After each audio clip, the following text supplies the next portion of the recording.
Good morning, everybody. We're getting a little late start today.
Good morning, good afternoon, good evening, everyone. Welcome to DYOR Live here on the DYOR Media Network. My name is Tom, otherwise known as Striking, here in the digital media world.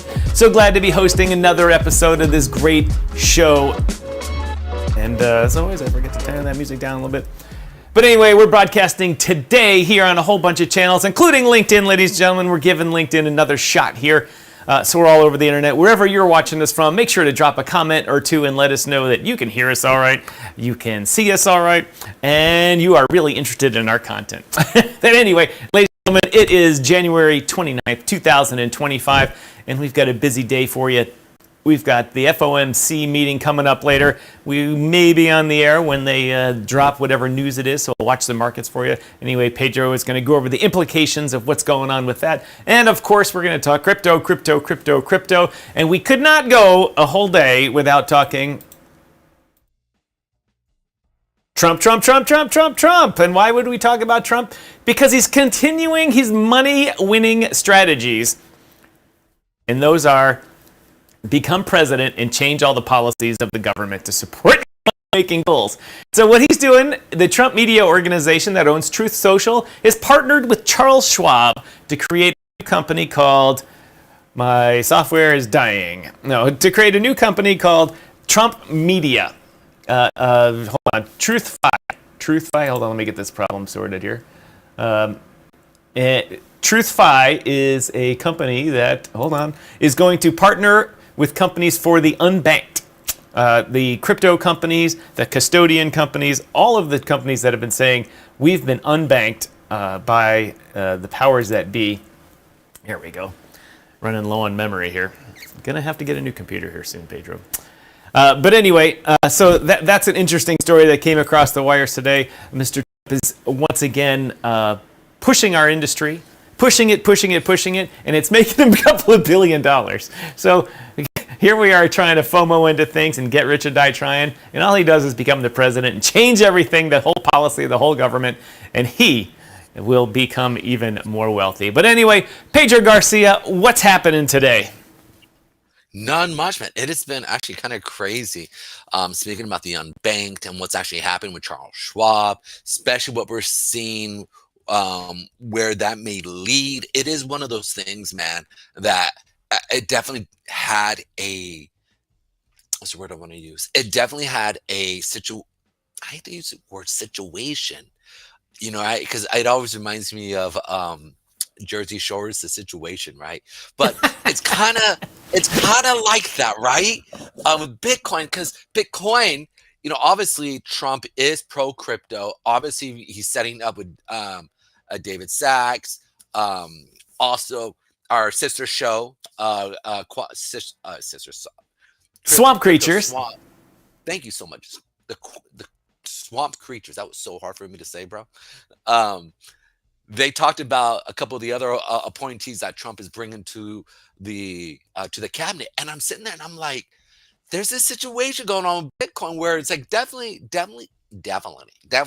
favorable, but Bitcoin is like almost stuck in between that 8 and 20, right? We're watching this, and we talked about this, right? Like we saw the sellers coming in after we saw this sell off, and now just what he's trying to do with the unbanked and creating almost a new industry out of that, right? To actually help crypto and get it going.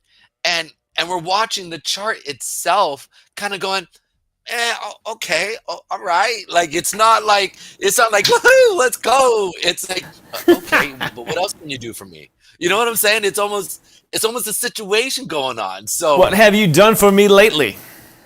Exactly. And Trump is like, I'm doing everything I can. Like, what else do you want? You know, and part of me is like, you know, Bitcoin, you're being a little needy here. Like, let's go. Like, let's get some moving going on. So it's really interesting. I expected today to obviously be a green day. But I don't like the fact that it's FOMC and we didn't put a demand wig. So this is an institutional play that they push it up to bring it down, right? Unfortunately for Bitcoin. So, and as we're increasing this rally here, you can see that we've only got really one demand wick, 1, 2, 3 out of all of these. Can you make those bigger? I can't. It's hard to see on the. Hopefully, she never says that. No, I'm joking. Okay. Oh, crap. So What happened? Did we? Hold on, my software's puking a little bit here. Just give it it needs 10 seconds to come back here. Okay. Anyway, just keep talking. All right. Okay. So while he's doing that, let me actually jump into this one part. Just like I always do. Hey guys, if you guys do us a quick favor, hit that like, subscribe, and share button. That really helps us out quite a bit. Also, listen, I would love your 2 cents in the comment section as well as your paycheck. I'm a religious man. I have no problem asking for money. So in the same sense, please, I mean your 2 cents. If you want to send us a rant over on Rumble, and you guys want and literally say my 2 cents, give us 2 cents. Your transaction fee might even be more money, but give us either your $1 or $2, your $2 thought. Okay, I think you actually have to. I think you have to put $2 or something like that. Either way, I don't know what the minimum is. Your minimum, but really what that does is that shows the algorithm that, hey, we're doing a good job. You're willing to part your hard-earned debt to be given to us, i.e., because the fiat dollar is debt-based. Never mind. Silly. Anyway, so I thought you were going to laugh, Tom. But in the same I'm just cleaning up my memory here so my computer works better. But here's the thing. It does help the algorithm. It tells them that we're giving good content. We're giving good whatever you're receiving. And by you showing that little small rant or to your 2 cents on YouTube or your thumbs up or your little stars on Facebook, either or, it helps the algorithm with this quite a bit. So I'd appreciate if you guys could do that. Now, good morning, Crying Cat. Thanks for joining us. Good morning, Crypto Mike. Thanks for joining us. Really appreciate it. Please share this. If you found us in one room, share us in another room. I actually did not telegram this stuff out. So Pedro, while you're talking BTC here, I'm going to do a little social media here. Chat is disabled. What's up? Chat's disabled? What? Which chat? Really interesting. On my DYOR Media network. Give me a second. I guess what's going on here. You probably have an old one open, maybe, or something. Oh, you are right. Okay, sign into chat. No, wrong browser. You just got it open in the wrong browser. Oh, I know why. Oh, I continue to have this. What is going on here? I need to close more things, and I don't have more things to close. I realized we had a new guy over on Rumble yesterday. His name was Sluggard. Yeah. So and did we connect with him or no? I don't know. He just showed up, commented, went on his merry way. Oh, well, just saw that. So, all right. So shout out to our guys also over there on YouTube. Glad to have every one of you guys, as well as on X and on LinkedIn. You guys rock the mic. One of the things I also wanted to bring about here with Bitcoin is the fact is that we're seeing this push up, but we're not really seeing a lot of volume, right? And like my always indication is I need to see volume. That's a big indicator for me. And so by me looking at it, I'm not really seeing a lot of volume in these smaller time frames, right? We're really seeing it kind of play in this sideways pattern. So I'm going to take off a couple of these lines here, kind of clean things up here real quick. And let's just check out seeing if we can at least spot a little bit of volume here. It's indication. Last night, as you guys saw, or from Sunday into today, we just have seen a kind of just a deceleration. You know, it's basically slowing down volume coming into Bitcoin. And so, and again, it's a sideways pattern that we're kind of waiting for it to see what it's going to do. We bounced on that 4-hour 20 or the 4-hour 200 period moving average, which typically acts as a pretty strong resistance. That typically is the daily 820, but it's kind of ping-ponging here. So it's kind of waiting to really kind of get some good news or bad news to see it go in a direction. I think we're going to see some bad news because we're really kind of putting a lot of supply wicks up here, and we only have really one demand wick to push it up. So that's why I think I'm more biased toward bad news to come out to either Bitcoin or the industry. And I know this sounds kind of contrary because with an American-centric ideology being pushed around the world, and part of that ideology is a crypto-centric America and AI America that would benefit us. But the charts, the money itself, following the money, the shadow money, right? The ones that create the signs on the wall, but they're the ones doing it. Hint, hint. Is kinda letting us know what the money is really looking at, what they're trying to see. And then in additionally to that, and this is where, again, for me, I'm almost sympathetic to people who don't catch this. Um, they're about to get rope-a-doped. And so that's why I'm expecting it to go down, because everybody wants it to go up. So that's why I'm kind of looking down here. Hopefully I'm wrong, and the FOMC is going to be legit, and people sit there and go, okay, and then boom, we get a boom in Bitcoin here. But it's just not looking that way from more of the shadow buyers and sellers here. So we'll see what happens. So with the FOMC coming, as we always say, the market prices in everything. And no, you say that. I don't say that. the market, I get you right. I do say that. But the market is, as a whole, is smarter than all of us, because so many people are out there are taking bets on this. I don't mean that it's right. I just mean that it's pricing in something, and it's pricing in with its kind of lack of doing anything. Efficiency and inefficient. It's the difference. Your market sentiment is that you believe the market is efficient. And that idea of efficiency, it doesn't mean that you can actually take money out of the market, versus inefficiency is what I believe is that you can scrape profits out of it and continually do that.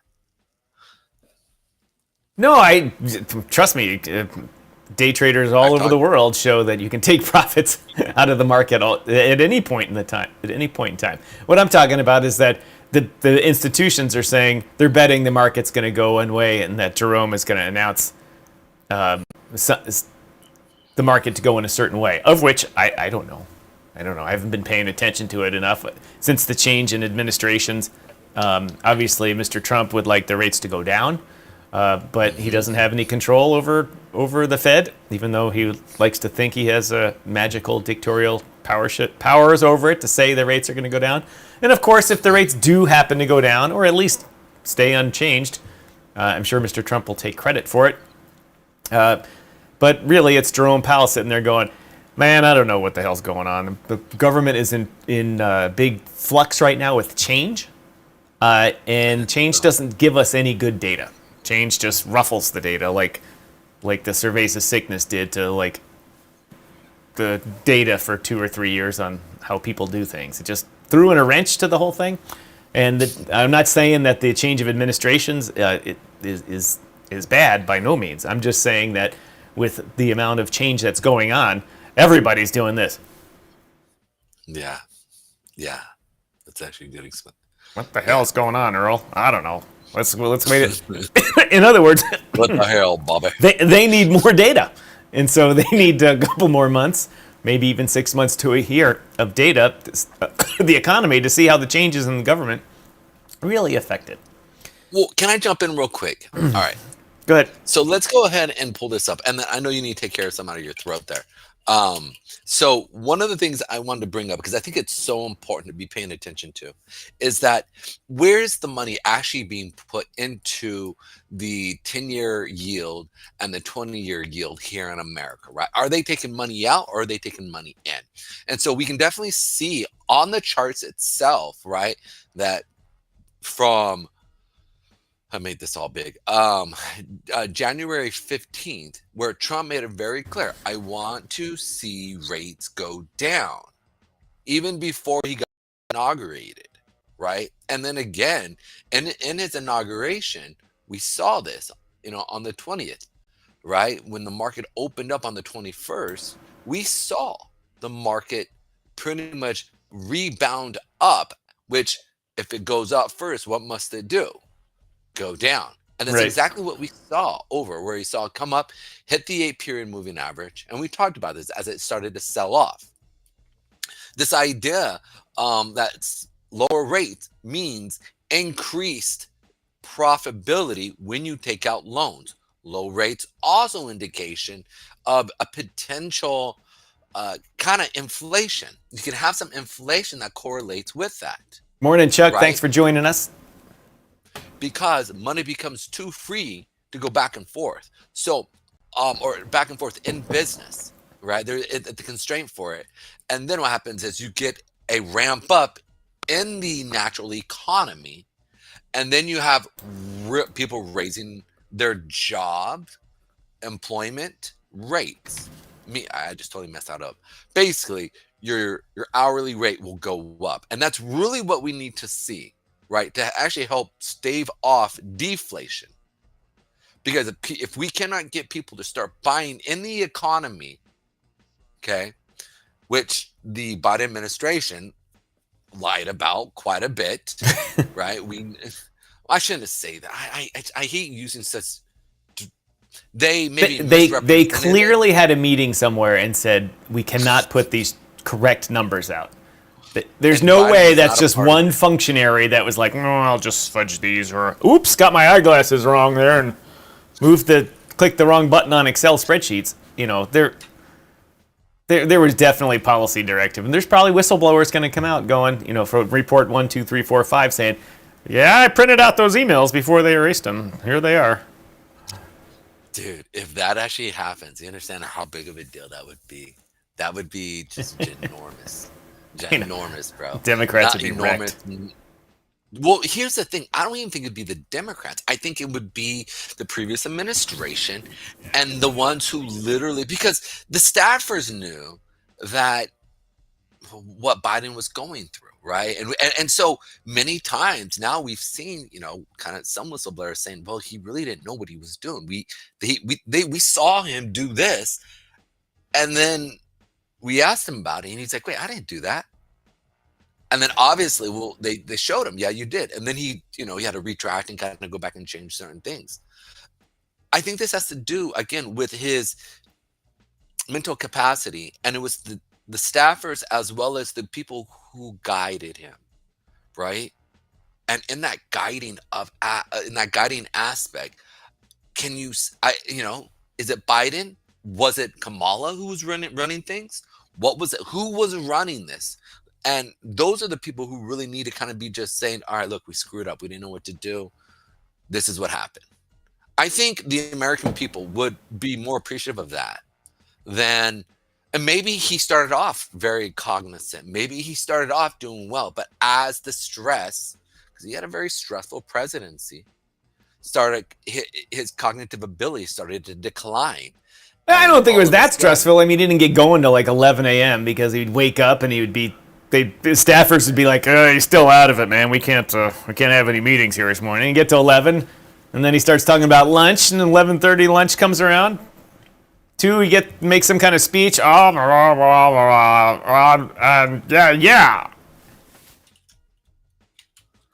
That was his day.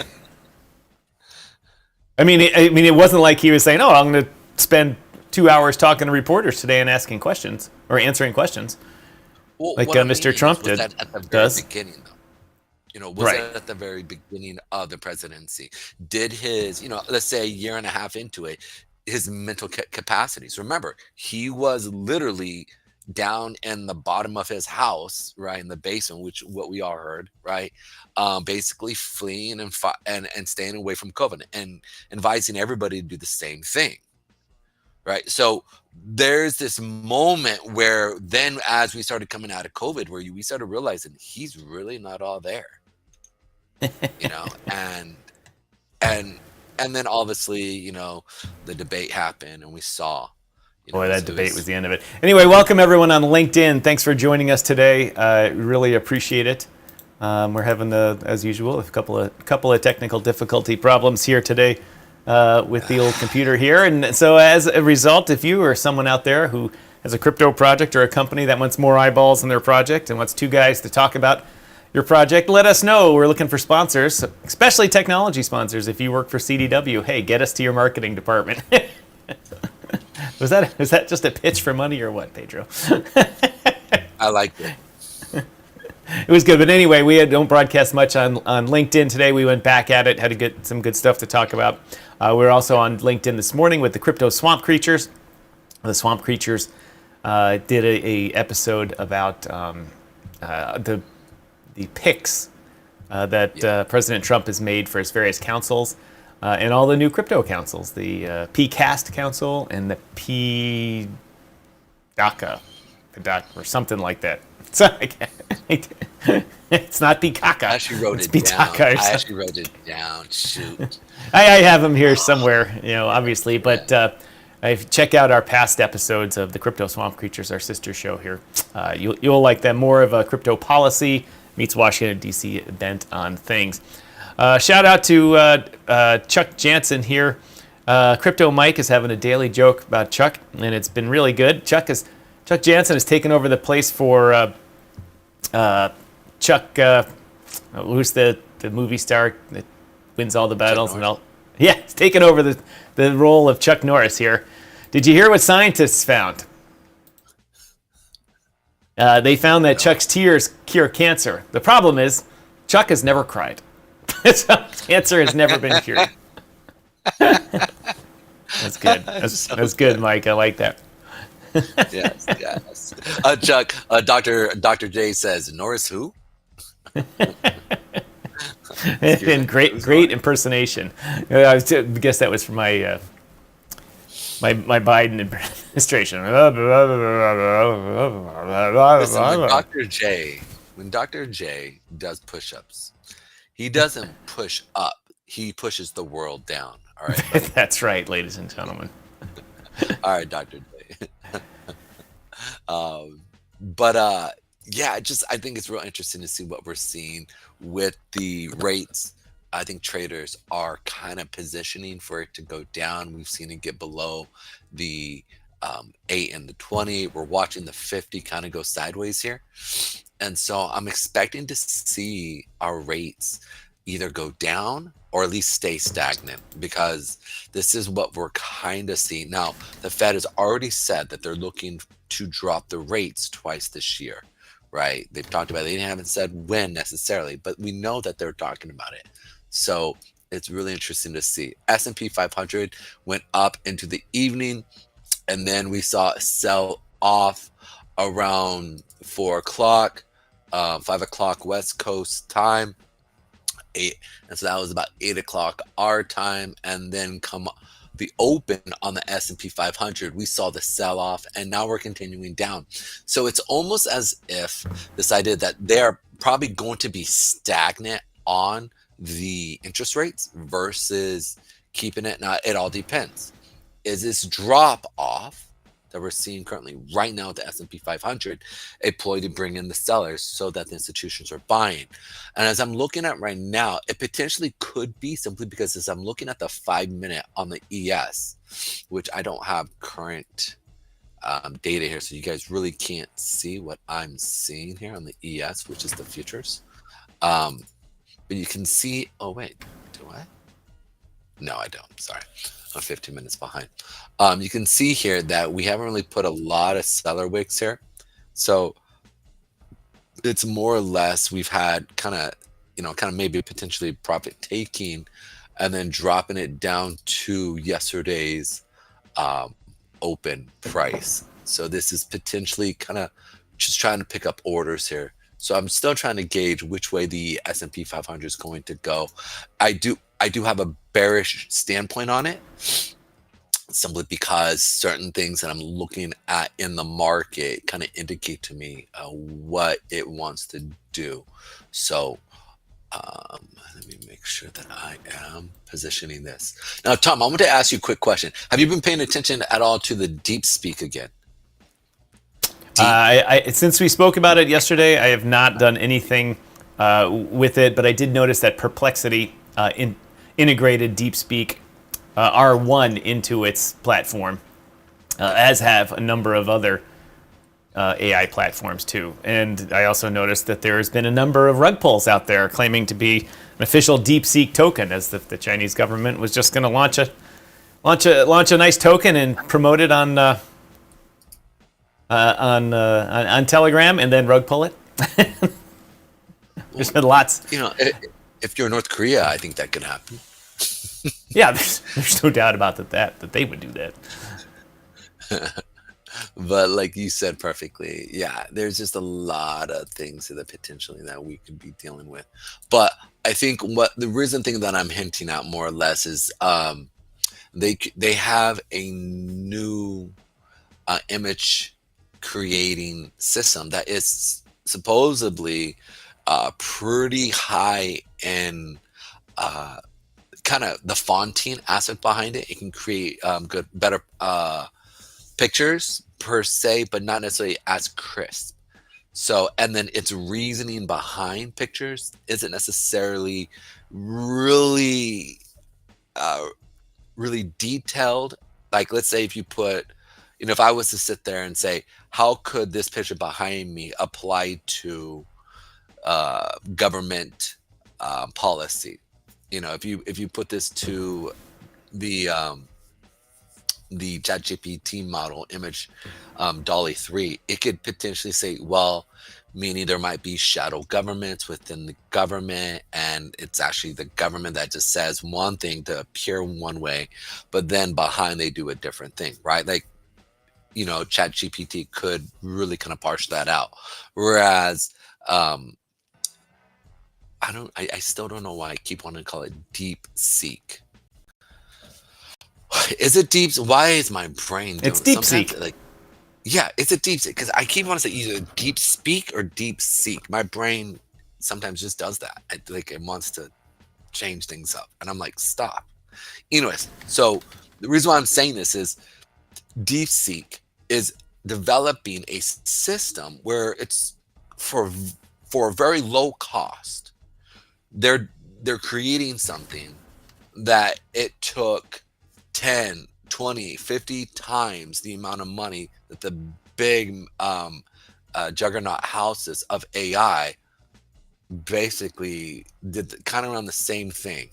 And so people are sitting there really wondering, look, are you guys overhyping this in a way that's just not okay? Like, this is just, it's not okay, right? And so you're like, well, Pedro, you were just talking about the S&P 500. Where did that just come in from? The fact is that NVIDIA, which is kind of the horse behind the rider, right? They're the ones who are really pushing this because they're spending a lot of money on a lot of their stuff. And so yesterday, right? Here we go. Sorry. Yesterday, we had a bit of a retracement back up from NVIDIA, right? And I said, if we can climb through this gap, that's a good thing. But we gapped down yesterday, and now we're kind of continuing down here. So I think the banks and a lot of other people are sitting there going, we're not, because now, and again, there was a lot of, oh, they're lying, this is BS. But they're putting their numbers out. They're literally giving this stuff for free, saying, go ahead and use it. If we're fake, then we'll see. Like you said, there have been people who've come out and created a false deep seek model, right? And now they're trying to say, oh, this is it. But when you use the real deep seek model, it works pretty well for a fraction of the cost. And so now this is flying in the face of NVIDIA, which is a huge portion. When I say huge portion, I mean like 2%, maybe. I forget what the capitalization that they have within the S&P 500. But it's within a percentage or two because they're just a juggernaut of a company. And now people are like, I don't necessarily really believe this. And so this is where we're watching a lot of situations happen right now where AI is really becoming the focus of what is happening in tech and potentially the future of the world. And so watching what is happening with the S&P 500 along with your rates could really give you an indication which way are we going to go down before we go up. Because if Trump's initiatives really kick off, it will have a lot of fuel to the economy to push it back up. But it's not, like you said, it's going to be some troublesome times. And yes, I said that for a reason. What's up, Mr. Troublesome? Yeah. Anyway, next to me here is the famous Ryan McBeth, who's an intelligence analyst, AI software code writer, Army guy for 20 years. He's got all sorts of degrees now, and he's got a massive YouTube channel breaking down news events, trying to ferret out false information. And he calls this whole thing a psyop. It's just psychological operations warfare in order to weaken the stance of Taiwan. And here's the reason why he says it. First, he breaks down their reasoning that they don't need powerful chips to use that, and he breaks down why he's not saying this is fact. He's like, this is my opinion as an analyst. And he's talking here about Ryan McBeth. And he talks about the tensor chips that are parts of the GPUs or the AI chips now that NVIDIA makes that do all the math. They break out the different math equations and separate them off the main chip and do them at blazing fast speed.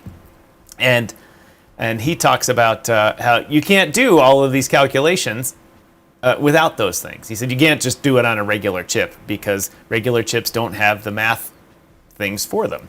Just like you can't do complex video stuff on a regular CPU. You need the video decoding and encoding protocols either built into the chips, which is expensive, or a GPU. And he goes through it and kind of takes down and he says, look, you need to look at the big picture. China is planning a war with us in 20 years. It wants to take Taiwan over. It said Winnie the Pooh, the leader of China, recently has said that nobody's going to interfere with us as we take Taiwan back. And Taiwan makes all the big chips of the world right now, and they want it.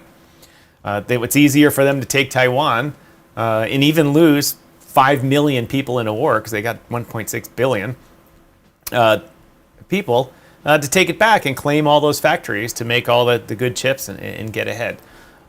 Would it be ruinsome for the world's economy? Of course it would be. But Ryan talks about how this is likely part of the psychological operations to weaken Taiwan's state by withdrawing capital infusions, making banks doubtful of investments over there. And it's working. You just mentioned it about how you think that institutions are clear, de-risking themselves and driving down the price of NVIDIA and stuff like that. So there's that side of it as well. As anytime China is involved right now, you have to think that they are pushing something towards their goal of taking Taiwan back and becoming the hegemon of Asia for sure, and pushing the United States back to Pearl Harbor and say, just get out. And so these little things that come out, that's why I view them with skepticism. I'm like, it's like anytime something comes out and is like so amazingly better than anything else at 1/10 the cost, the world goes, yay, this is great. And then later it comes out, well, we only invested 5.6 million in it, but our sister organization, dropped a couple of billion on it and just gave us the API to use it. But that wasn't on our books. It's like the military when they're like using the jet fuel and they're like, oh, I need you to fly to Los Angeles and back to pick up a 10-cent part. Well, that's a lot in jet fuel. That's not my budget. That's the military's budget. So I view it with skepticism.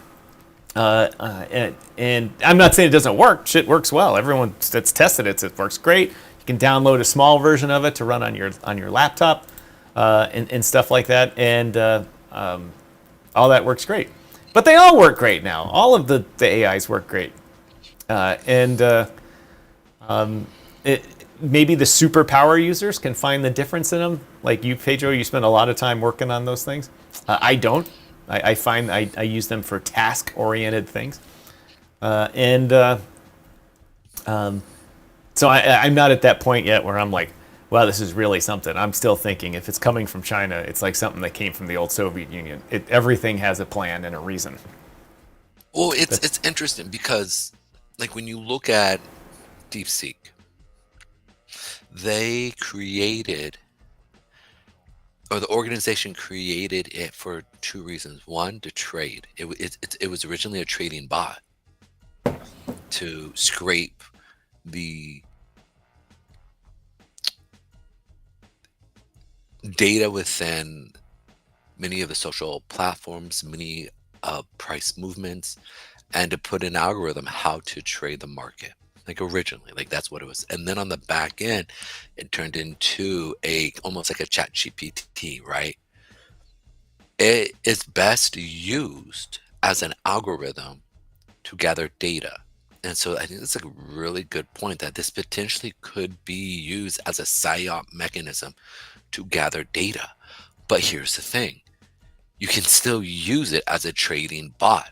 It's bad. So if you know how to code and you know how to go through and lay LLMs on top of each other to communicate with each other, and then to actually have them go out and do what you want it to do, it's a huge thing, right? And that used to cost a lot of money. But now, as decentralized AI systems are now becoming much more advanced and decentralized agents, we're watching this movement happen in the industry that only large financial institutions had, right? And they could pay for it. Now it's at a point where it's in everybody's fingers. And so Right. even if, let's say that it is a PSYOP system, the majority of this is going to be used not for like TikTok, but I think the majority of it's going to be used as it starts to get developed, as it's just personal agents to do things for you. Because that was the point. That's the whole entire point, right? Well, that begs the question.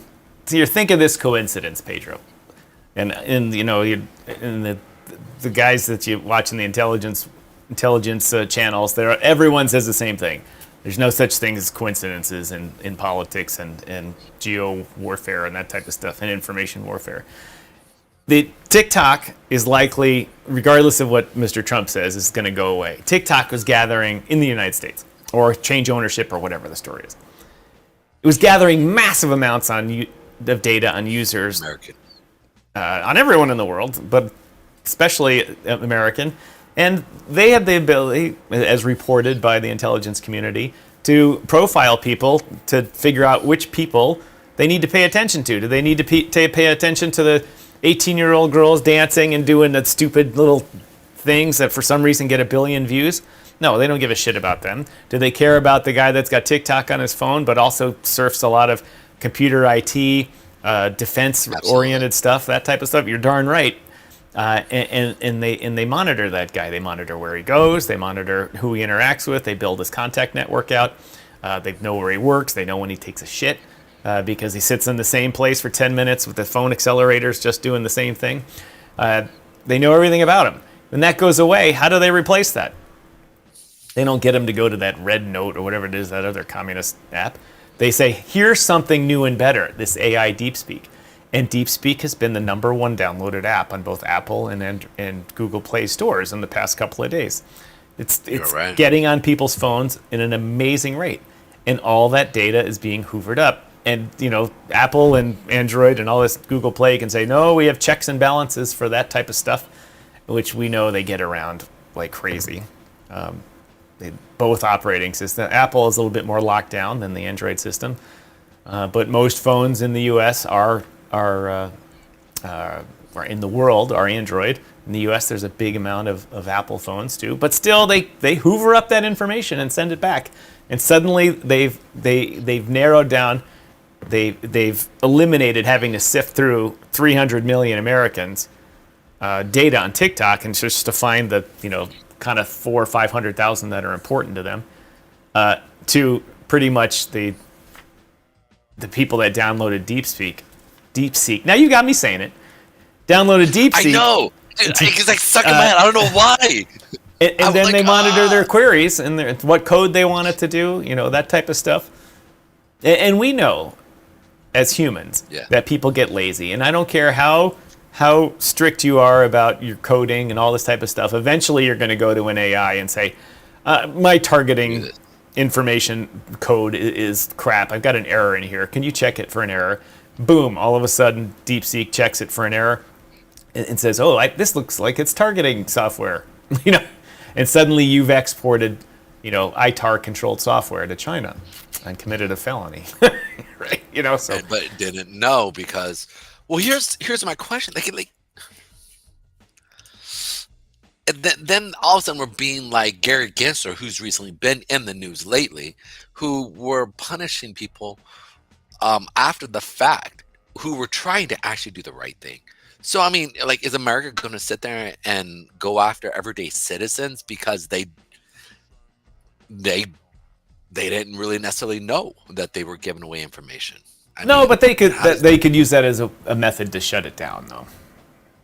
I get you? You know. Okay.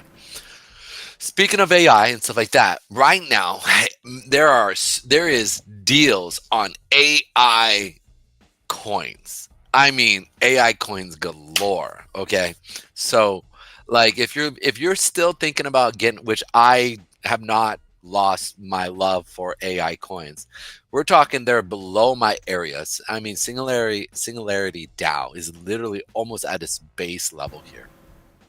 So it's down to 15 cents. And I knew it was probably most likely going to come down lower into the 17 cent, but this thing is actually fell through my zones here. Bounced, came down, bounced, boom, came back down to my zone again and bounced up all the way to here. I thought we were going to push through the 400. Sure enough, came back down, pulled back. I even said I'd love for it to come back down into that 30 cent area here, but it fell through. So a lot of things are on the very cheap here. So be looking, go through your AI stuff and see what you want to get. If you're still looking for this stuff. We have Singularity DAO's Defi. market cap is only 13 million now. Yeah, I remember when it was in the billies. 13 Yeah. million. Go through, go through some of these and check them out, man, and see if you can, Starknet, right, which was basically almost a year and a half ago, was literally all the way up at, for the majority of this was $2, and then came down to the $1.20, but now we're talking it's 33 cents here. So paying attention to that, see what's going to happen. Ultimately, I think what we're going to see is a merge of a lot of these AI projects, right, that are trying to build things, and you're going to see a buying up. And I think a lot of the capitalization that are in these coins are going to merge, like what we saw with CTO, right? That AI Wolf was creating, where they say, hey, look, we don't come together, we're all going to die alone. And so that coming together and then merging their tech, I think, is what we'll really see, where we'll have kind of one juggernaut or two juggernaut DeFi AI projects that are just going to kill. Like Fetch. Fetch came down to our level here. That this is where the buyers were here, sold right through it, and now we're coming back down to Fetch at 68 cents. I'm going to see how far these things are going to free flow. Keep your mind on a lot of these plays, because these are plays that are most likely going to come back, and we're going to see some big pumps. Alephium, what is it? We always mess that up. Alephium. This was a big one here. Huge community. I said I really like it down at that 46 cent area, down here potentially that 33 cent area as we continue off of that 8. So these are some of the things I'm definitely looking at, being ready. One of the things I do like, crypto crypto rant or rant ran Crypto Banter. Ran from banter. Crypto Banter. Thank you. Ran from Crypto Banter. Literally has a whole, I think he's got 40 AI projects that they're looking at. They're all at discount, so you can jump onto his show, check out some of his stuff that he has going. But I think right now, with a lot of stuff that we're seeing in AI, you're definitely going to see money again. You're seeing money flow out, everything sell off, and then something new is going to happen, and you're going to see a big push. What was the peak here? What date range was this here? This was last year, February, around this time. So, yeah, it was $3. And when it hit, I think when we really started covering this was in May and June, and this was, like I said, it's too expensive for me. I'm not paying that amount. right? And so I said I'd wait for it to kind of get down to these lower levels. And I thought, okay, well, we hit our area here. I'd expect it to push back up, but it, obviously is coming back down. So this lower level here is really one of those ones that I'm really looking to see what happens with it. Also, just for your own personal AI research, coin market cap is still, even though it's still like the grandfather, it's still a solid source for good information. A lot of their stuff seems legit, and they do seem, and again, I say the word seem because, the gold standard, the last bull run was FTX. So, I'm just saying. FT, whoops. Yeah. So, but again, I think they're great because I still come here and I want to find. So if I want to check out AI projects or AI agent projects, boom, you can come here to CoinMarketCap. You can sit there and see. Look, AI, see what's going on. Go to the Near protocol. You can check a lot of these ones out and see what's going on. My favorite, ICP. One of my faves, ICPs, coming down back to my $5 area, $4 area. Render is looking good, right? I'm like, good. You're like, wait, it's bloody, bro. Yes, yes. That's exactly what I want to see, right? So these are just these areas you can go through, check out, build a nice little portfolio while it's bloody. Okay. Again, it's not financial advice, but this does help you out, right? This is how you get 10, 15, 20 gains. Insane Clown Posse, ICP, yeah, ICP, right? Dude, my first concert of actually, I don't want to say my first concert. My first concert was, what was it? The Wiggles. This one's gone. No, dude, no. This was with the Fox. Mohammed Dogan, welcome to the show. Thanks for joining us once again here on DYOR Live. What's up? How you doing, Mohammed? I forget. What are you pitching, Mohammed? Which project was it? Talk to us, bro. Yeah. It was an Infineon project, I believe. Yeah. Yep. So we're gonna pop up ICP here. ICP here in a second. Boom. ICP.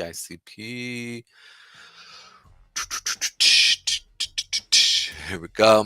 So we saw ICP come down, hit our area here, and basically kind of consolidated.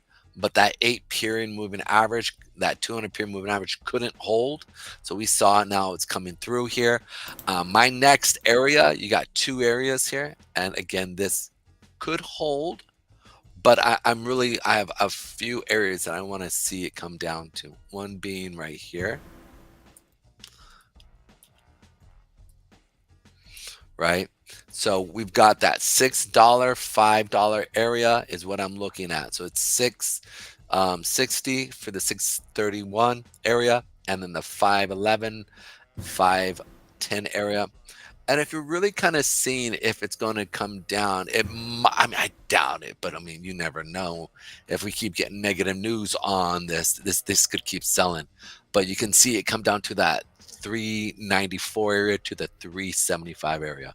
What was its high here? That peak, right? Just recently. That peak was, I think, $18 or no, $15, and then the peak up here was $20.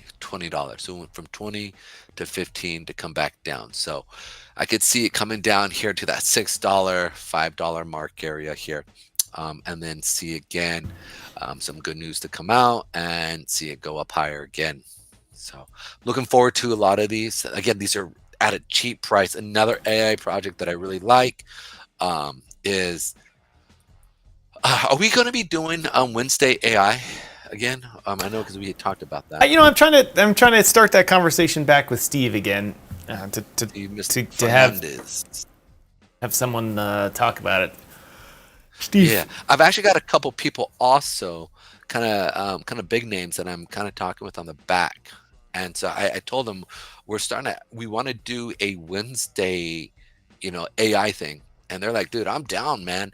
These guys are on X, but they're not followed by a lot of people. But they they are in the trenches with AI, creating AI, are just creating algorithms, turning them into agents, AI, on a decentralized system. And so I think having them actually battle out between the thought processing.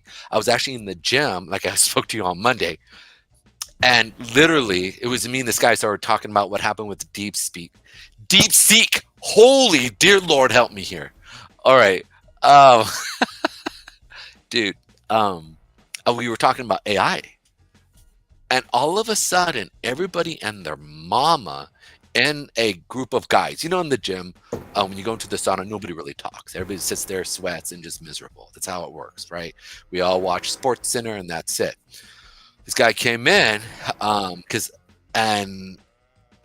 something came on about the news with, DeepSeek.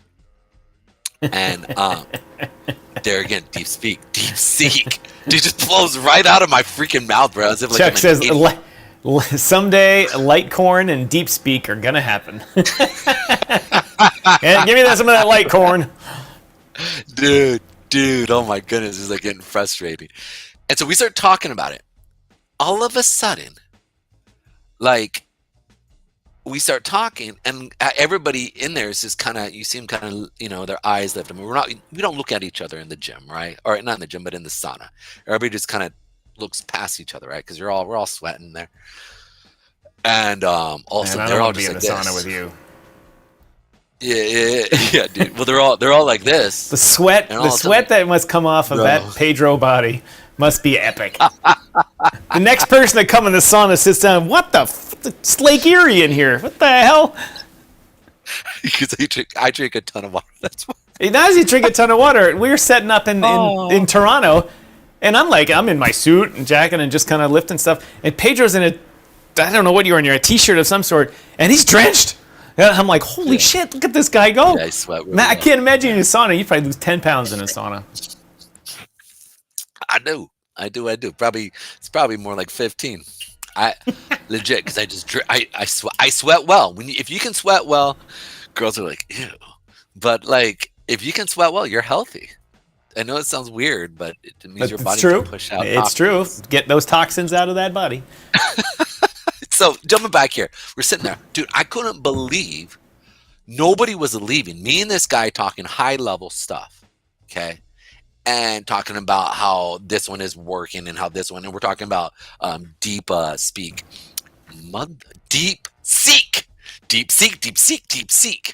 We're talking about DeepSeek and how it worked. And literally, it was packed. And this guy goes, dude, I feel like I'm watching a freaking podcast. And I go, and a few of the other guys like, yeah, keep going, what you were talking. And I'm like, I was trying to, we and him were trying to talk quiet, but everybody in the sauna, and this thing was probably maybe 10 by 10, right? And it was probably packed with 30 men staying in there listening to us speak. Just on AI. And real high level, like talking about how they work, how they interlay, this one being used for this, and how you can use it for this, but also potentially, right? And it was like, I was just shocked. I said, holy crap, this is real. And there's a lot of people who really want to know the nuances of it and how it works. And then we started talking about like how governing simple AIs build governing protocols that it fills, and then it holds to those protocols, and it's kind of crazy. So anyways, that was in a sauna that was at 180 190 degrees, where men tortured themselves to hear me and this guy talk for 30 minutes about AI. One guy was like, I was about to leave, and you guys started talking about that, and I've stayed. And I was like, oh, bro, I'm sorry. He goes, no, man, I really appreciate it. So I think having Wednesday Web3, that's what we could call that, Wednesday Web3 AI, would be something that would be smart, kind of catchy, Wednesday Web3 AI. Web3 Wednesday. Web3 Wednesday. Yeah, I like it. Something like that, where we could talk about AI and stuff. And I think a lot of us would enjoy it. And I'm talking, bring on high-level guys who can actually sit there and debate, well, are these zeros and ones taking on, and I keep talking about that moment where it goes from single-celled, amoeba in the primordial goo to crawl out of the primordial goo onto land, right? When does it transition into AGI, where it's not just doing work for us as an agent would, but a sentient idea where it can actually create real thought, right? And outside of its chain of thought that you code it for, meaning what's the next probable good usage of this word, but sit there and saying this is the correct probability, but I don't like these. I'm going to create a new idea to bring into the market in this conversation. That's when you sit there and go, okay, shit, like this just got real, right? That's when your girl looks at you and goes, listen, we've been dating for 3 years. What are we doing? Right? That's when these girls are like, all right, yeah, it's time to put a ring on it, right? Like it's time to make this thing happen. So, and that's coming. South Park AI. Oh, that's good, actually. Ninja Turtle AI, all sorts of things. Let's see, did we miss any good comments here? No, but Crypto Mike did throw in a D's nuts, so we kind of went a long time without that. We got that out of the way. Thanks to everyone watching us on LinkedIn and Rumble today. Doing more of a I can't even speak either, Pedro. Trying to reach out in order to get the audience a little larger. YouTube has not been showing us around as much as usual. And struggling for views on YouTube. So Rumble, thanks for joining the group here and bringing us up. We had a good crowd this morning on Rumble for the Swamp Creatures. It's very nice. And LinkedIn, only a couple of you watching right now, but a bunch of you have cycled in and out, so thanks for joining us. I really appreciate it. And why are we frozen here? We are not frozen. That was an old video. So thanks to everybody for watching us. For those of you who do watching us, our show is supported by our sponsors because not enough viewers watch us to really get the big ads. So our sponsors down below, BidFi, Central Exchange, join up with them with our link down there. Get 100 USDT to trade for free. And of course, then there's Chuck Jansen, ladies and gentlemen, for the algorithm, $5. Thank you very much, Chuck. Separating your money from your pocket and putting them in our pocket is always the goal of our show. It's not the goal of the show, but it certainly helps to get the word out amongst everything. Thank you very much. Oh, why is my computer at max resources?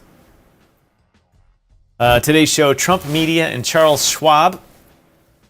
While we're waiting for my software to redo itself here, Trump Media Group, Trump Media Technology Group is partnered with Charles Schwab to start what's called Truth.Fi, a new financial company that is helping the unbanked companies, the crypto companies, all that type of stuff, do their thing and get back in the banking system.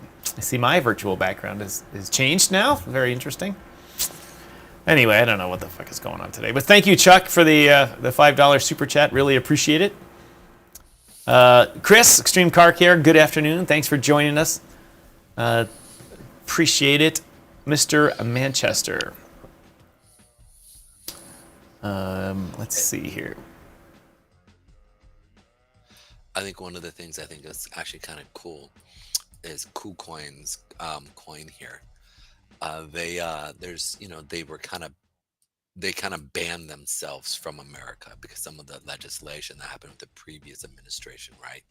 So they basically said, you know what, we're just gonna, because of these laws, we're just avoid America until they really know what they want, right? So you saw. Welcome, Kaching to the house. Thanks for joining us, Derek. They had mentioned this for a while, what was going to happen, and I thought to myself, I said, dude, this sell-off here is probably going to be the next thing, because if America opens up again to coin or KuCoin, and Americans can start because a lot of us still have, you know, trading accounts with them, and they, from a fee standpoint, they were one of the best out there. And you could sit there, and what was so interesting is I thought, if I could buy their coin fully, right? And put it on the blockchain and put it in my own, decentralized wallet. I think like this would be a good deal. And I didn't bring it up, but I just went back and looked at it, and you can see here, man, that it's starting to kind of really trend off of that 8-period moving average here. We saw it kind of spring up, pull back, tap the 8, and now we're starting to see it push up.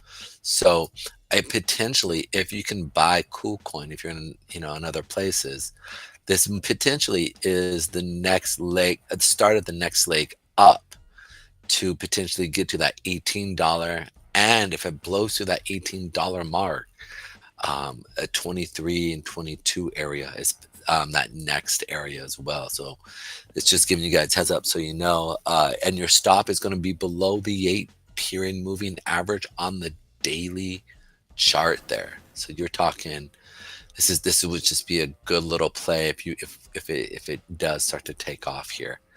I know you don't give much credence to the patterns charts make, but it looks like this one has got that nice cup forming here, and if it produces a little consolidation handle here, you'll have, as Crypto Lifer says, the Sammy cup in handy, and which means it'll get ready for a boom also. I just lost everything you just said, buddy. Hello? Check 1 2, Pedro, you there? Can you get? So it's me. I'm messing up. Check 1 2 1 2. My system's everything's at 100% right now. Gotcha. Funny token name. KuCoin. Well, KuCoin is a major decentralized, centralized, company that's outside. Can you guys hear me? Can they hear us? Can you guys hear me? They can hear you, Pedro. They're just Okay.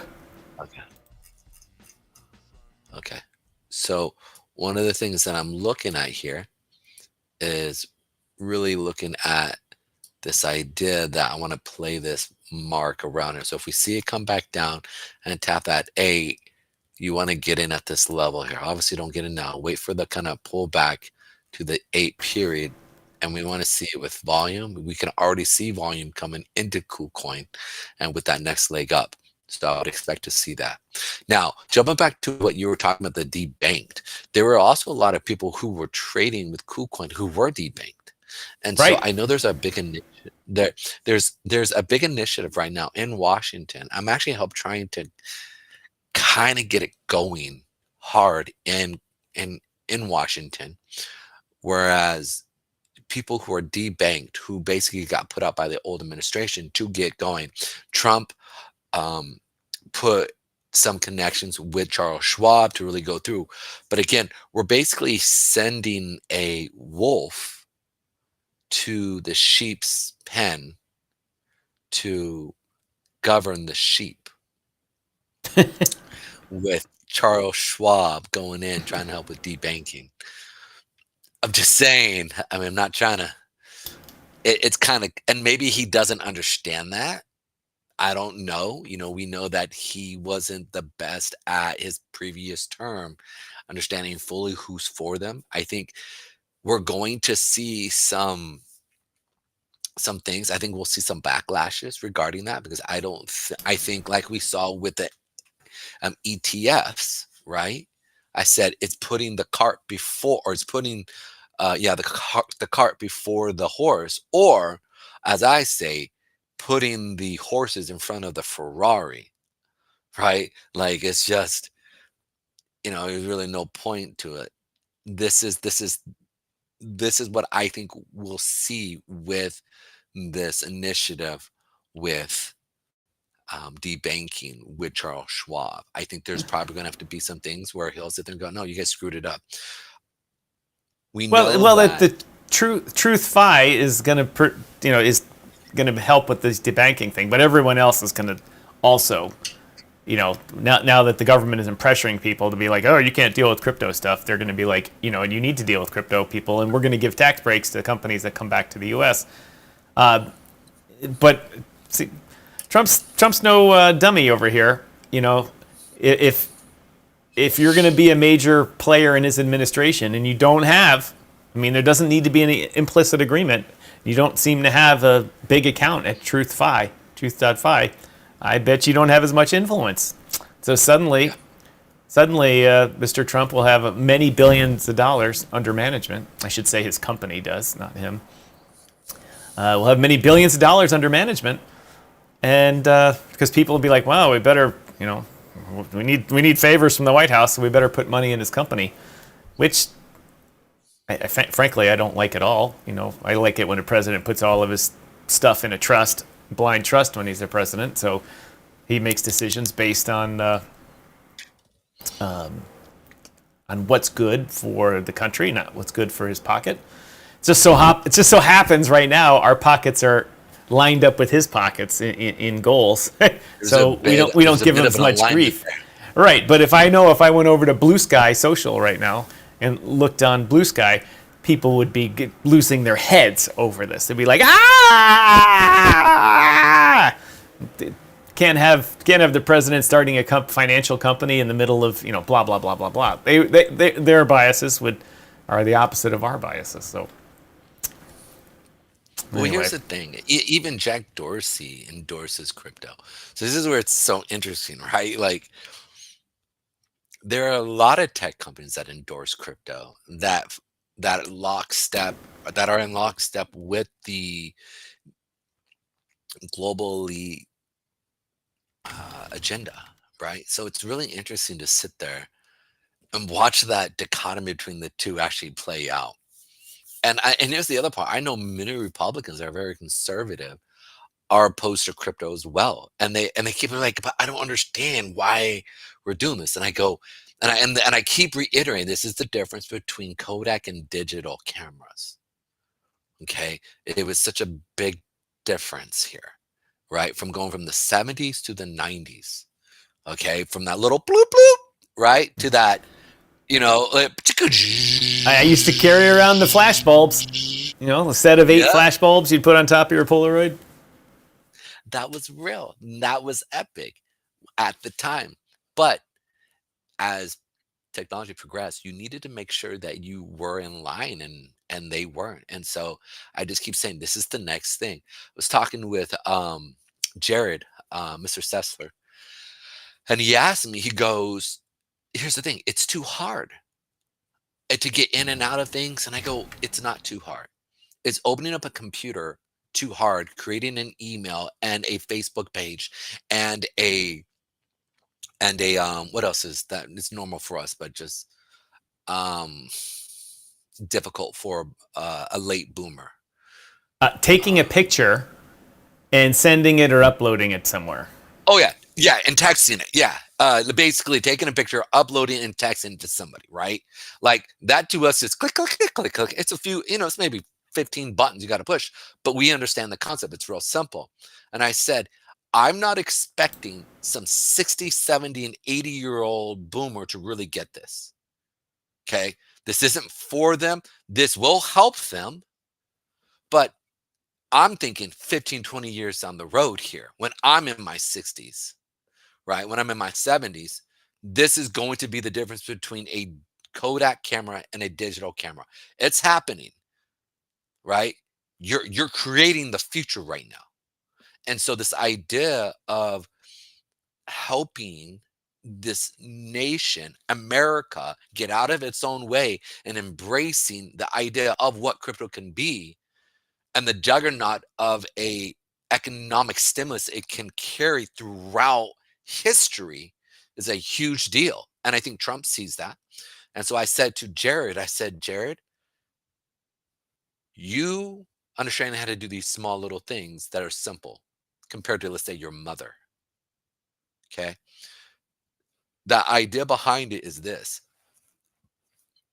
a 20-year-old, a 30-year-old, a 40-year-old. It's not that hard. It's a little clunky right now because of what Washington's done with, KYC verification as well as second factor authentication. And you need to have 3 or 4 of them happening at the same time so you can sync it correctly. And it can be done, but it's just a pain in the ass. That's all because of Washington bureaucracy and Miss Pocahontas over in Washington, right? And I'm sorry, Miss Pocahontas. That'd be Elizabeth Warren, ladies and gentlemen. Yes. And so, like, the idea behind this, and by the way, shout out to me if ever she's watching this. Shout out. Some of the stuff I actually agree with you. Some of the stuff I don't agree with you. Again, I like listening to people who have opposite opinions of me. That's important, my people. Listen to people who don't agree with you and have them criticize your thoughts. So you can sit there and go, you know what? You're right. That's dumb. I didn't fully think that through. Or going, you know what? My idea is even better than what I thought. So, you know what I'm saying? Warren from the Smackahoe tribe.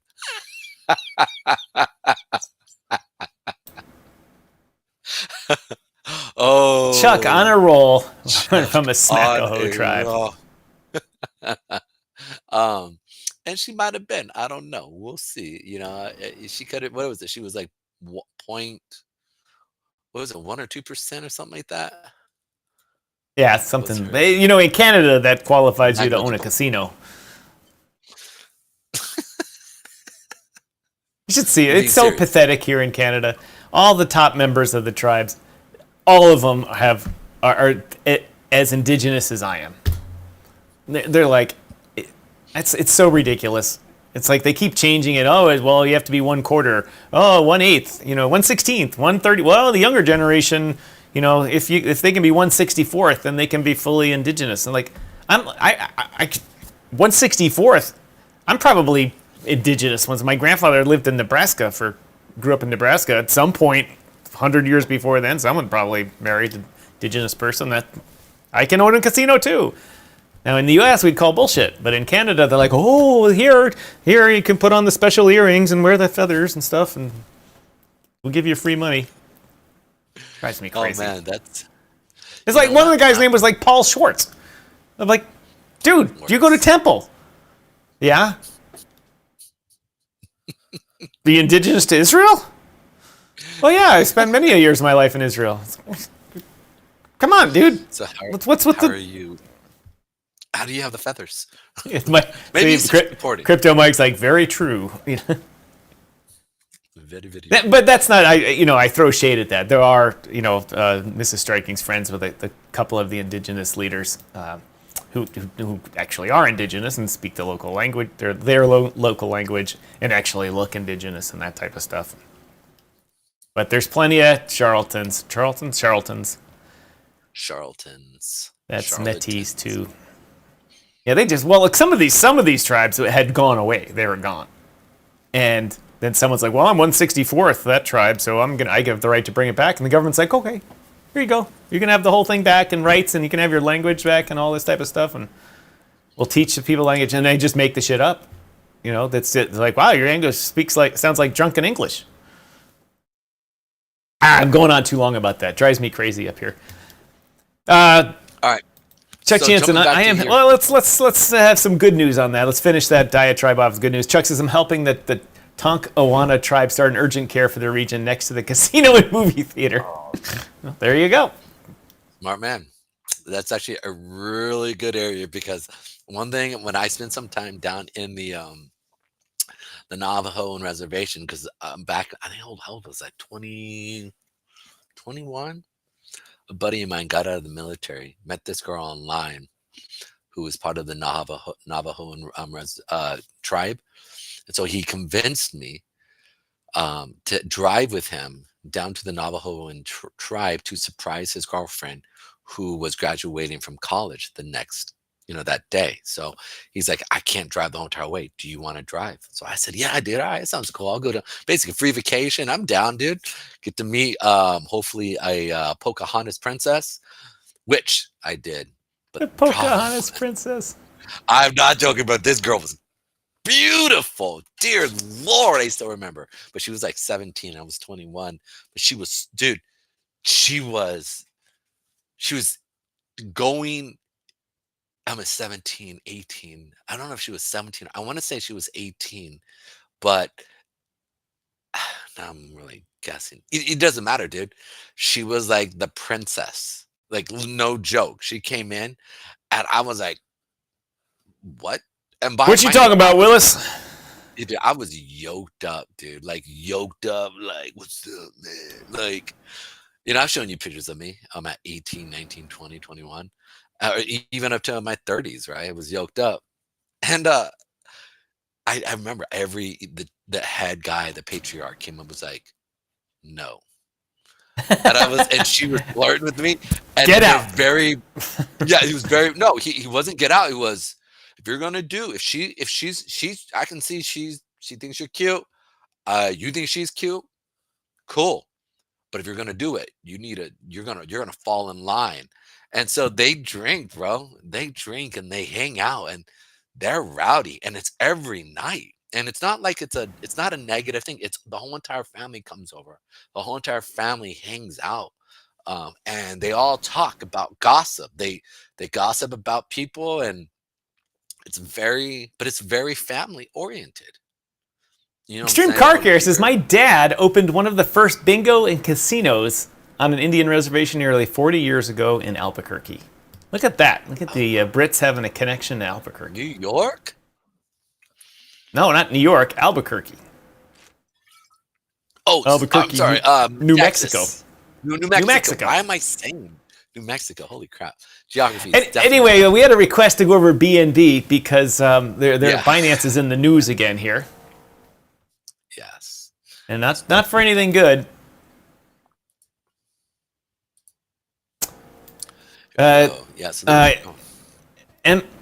EMI Apex says, looks like Binance got a spicy baguette surprise from the French authorities. Just dropped the hottest regulatory mixtape, money laundering, tax fraud, drug trafficking investigation. Binance PR team probably needs more coffee.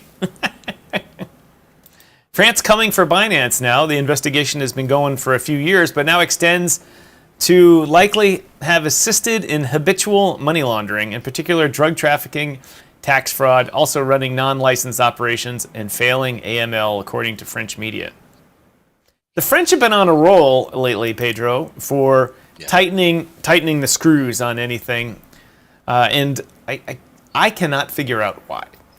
They're going the other route as the U.S. They're tightening control, and they're tightening everything, even tightening speech. They're helping push the European Union to start regulating speech. Like at the World Economic Forum, Trump saying, hey, free speech, you guys got to knock off this censoring shit. And right before that, the World Economic Forum had a speech in which the guy said, we need to tighten control of social media and filter and moderate it and filter it better. And then Trump gets on and says, look, you guys are going to suffer tax consequences for not having free speech. Anyway, sorry, what's going on with BNB here? No, I actually, you nailed a good point, because the idea behind, like, we're watching, Extreme Car Care can talk about the situations going on in the UK about people literally just saying, you're stupid. Why are you, making comments about very left-leaning ideologies? And all of a sudden, the police show up and literally take him to jail, saying you are giving hate speech. And this was actually starting to happen in Canada, right? They were trying to push laws. They were trying to get pushed into, if you talk against House Bill C-63, I think it is. And so I think that's what pissed Canada off more. That's really, I think, what sealed the deal, is that he kept trying to push that initiative because of his friends over in Europe saying, hey, you need to push the narrative here. And he lost his position. He lost the government. And so because of the ability, because I mean, Canada is like that redheaded step, brother that you don't really like, but you still hang out with, right? Because he's family, and he still follows the family I'm just joking with the Canadians. Just joking with y'all. You guys are always nice, though, I gotta admit, always nice. Much love always to you guys. But joking aside, you guys got pissed off because you guys are accustomed to free speech. You guys are a lot nicer than the Americans, but it's like, let us say what we want to say. And so I think we're going to see some of that actually happen. And I hate to say, but in Europe, people are going to be like, listen, we're accustomed to free speech. Sooner or later, you're going to see the right side of the political thought process to step up and basically say, or the right leaning narrative and politics say, okay, give us free speech. We've been accustomed to it. You're taking it away. No. And I think they're going to cause. I think they're going to riot. I think people are going to get pretty pissed off. I think they are pissed off, and people are here because I say here because I've been spending the past couple of weeks in Canada. They're pissed off here because the problem with Justin Trudeau over the past, at least 5 years, but more like 7, is he has been putting out these statements that he believes to be are true, which nobody agrees with, except the people that are forced to follow him, like his ministers and the liberal media that gets funded by the government, in talking about these things. And when they say, this bill is to stop child porn, then there's a problem, because there's a million laws that stop child porn. And there's a million groups out there searching it every day, trying to get these guys off, lock them up. And when the bill comes out and it says, the government's going to have the ability to take away your internet connection, and if you go get a new one, that's a separate crime, and going to have the ability to say, it looks like from their past posts, which they can use AI for now, that their next post might be offensive to someone. So they can take you off the internet, and they can even arrest you and take you to human rights trials. And if someone doesn't like your post that manages to get through the system, they can complain, and you can go to jail for your post. And people are like, the regular Canadians are like, what the hell is wrong with this leader of ours that he would think that would be a good idea? And he gets up and tries to pontificates, and he says, well, we have to protect the children. We have to, all the transgender groups and all that, we have to protect all them and do all this. And so we have to put our hand down and stop this. And everyone says, well, that you just gave the power to the government to deplatform political opponents too. Well, no, it won't be used for that, because it's really meant for, this type of stuff. And Pedro, how does government and politics work? They take every tool they can to slam their opponents. And so if a tool is put out there that someone can use in any way possible, they will use it in any way possible against somebody. And it's a disaster. It would be a total and utter disaster. And it's one of those things that when they're talking about it, that's when I say, the king needs to come over here and clean house and start over. Just be done with it. Just cause the government to fall. Fortunately, the government did fall, and they have an election in March. Well, here's the thing, the king has the leftist mindset agenda, so you don't want him to come over, and you want Canadians to break off, either create their own entity or come along and decide to side with Americans. There we go. Broadcasting from the great state of Canada. Yeah, look, the fact that you guys kicked out the individual who is really trying to push a narrative. Oh, by the way, let's go in. So what they did is decided to keep, remember we talked about interest rates, and I said I think they're going to keep the interest rates instead of hiking them or lowering them. And so they did keep it based off of what we saw with the 20-year yield and the 30-year yield, just off of what we're going to see. So it's going to be really interesting to see what happens. We saw the interest rate of the 30-year go up and hit our 8-period moving average, which is what we were talking about. So that in itself, looking at the smaller time frame, just pushed up here over the last few minutes. Jerome Powell will be speaking here in a few minutes. I have it set up. If you want to, we can go through and listen to that. If not, it is copacetic. Okay. I got nothing going on here. The rare day this week that I don't have Doodly squat going on. Doodly squat. Just so you guys know, that is a real word. Absolutely. Doodly squat. I think that came from my grandfather on my father's side. Caused my dad to use it, and then caused me to use it. Oh, it's too. My bad. Yeah. Sorry about that. But on the back end, speaking of it. You there, Pedro? Yeah, I'm here. Can you hear me? Yeah. Hello? Okay. So we're just kind of waiting on the Federal Reserve system here. They just gave me a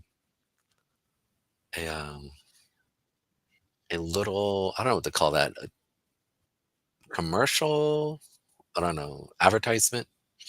Anyways, so that's where The we're at. Fed's website gave you an advertisement? Yeah, it was really weird. Normally, I haven't seen that, so that's why I was kind of. I was like, wait, did it just give me an advertisement, or is this like it was not really even a it was just more of an explanation of kind of like what it does. Like explainer short-term video thing here. Anyways, doesn't matter. So we're kind of waiting for the Fed to speak on the its interest rates decision and see what Jerome Powell feels. And here's going to be really interesting. Is he going to put in his feelings in this speech where he goes, you know what, Trump, go F yourself? Or is he going to keep this very professional and just acknowledge the president and his initiatives and going, look, we know that the president is trying to create these initiatives. And so, and that is potentially and not talking in a negative way, right? But just simply to say it potentially could be a inflationary policy on the first onset of it. So we're going to keep the rates at a level that could potentially maybe mitigate the inflation, while at the same time, also, if we see a huge push in business and extra flow in money into America and actually helping increasing livable wages, this will then cause the inflation to actually be correct with increasing of money in your paychecks, hence being able to buy the same amount of goods and services that entails. That's in a nutshell. And if you can talk about that, right, without pitting him and Trump, and here's the thing. Trump wants these policies to go down, or these interest rates to go down. But on the back end, we're also watching, is inflation really going to get up and going? We know manufacturing is going down. We know that in America, the service industry is fallen. So there's a lot of things happening here that kind of are ping-ponging off each other, and they're kind of getting back in cycle, kind of the correct way of kind of cycling through, like up, down, how they kind of happen together. So it's one of those things that we're going to see here. And I hope that Powell really tries to just connect with Trump and they actually have a good working relationship. I think this is imperative for America and what he wants to see, because many of the Federal Reserve entities around the world do look at America as a leading leader in the Federal Reserve. Well, they got the most money, so Mhm. that's a good way to be a leader. But also, I think, I mean, Germany and France has been, they've had gone through a lot of stuff here lately, right? I mean, Germany's Germany's still going through the business right now. Yeah, and so we're watching a piece of lot of this shit. stuff happening, and the people who are typically the leaders also in it are hurting. So they're really looking to see America. If America can turn around its economic situation and kind of stimulate it, it will stimulate the world. It will stimulate the world. And if we can do it apart from government intervention, but giving the highway of innovation to really start happening in America. That is really what I think Trump is trying to do with many of his initiatives that he's trying to do. So that, it's like if you have a starving animal and you have it caged up and it starts to get sick, but it won't really take food from you because it doesn't trust you, i.e., the American people, uh, you know, it it starts to become a bit hard for it. But if you open up the cage and you let it run free and Arg, allowing it sorry. allowing business to really do what business does, it will help. You know, small business is the life flow of the American dream. Small business and during COVID, we saw almost 80%, 70% of small business like just get hurt. Many of them are still struggling just to get. And I forget what was it like 40% of small businesses in America? It was something crazy. Basically, went belly up during COVID. Can you look that up real quick? Wait, what's that? What percentage of small businesses went under? Yeah, yeah. What is the percentages of the small businesses that went under during COVID?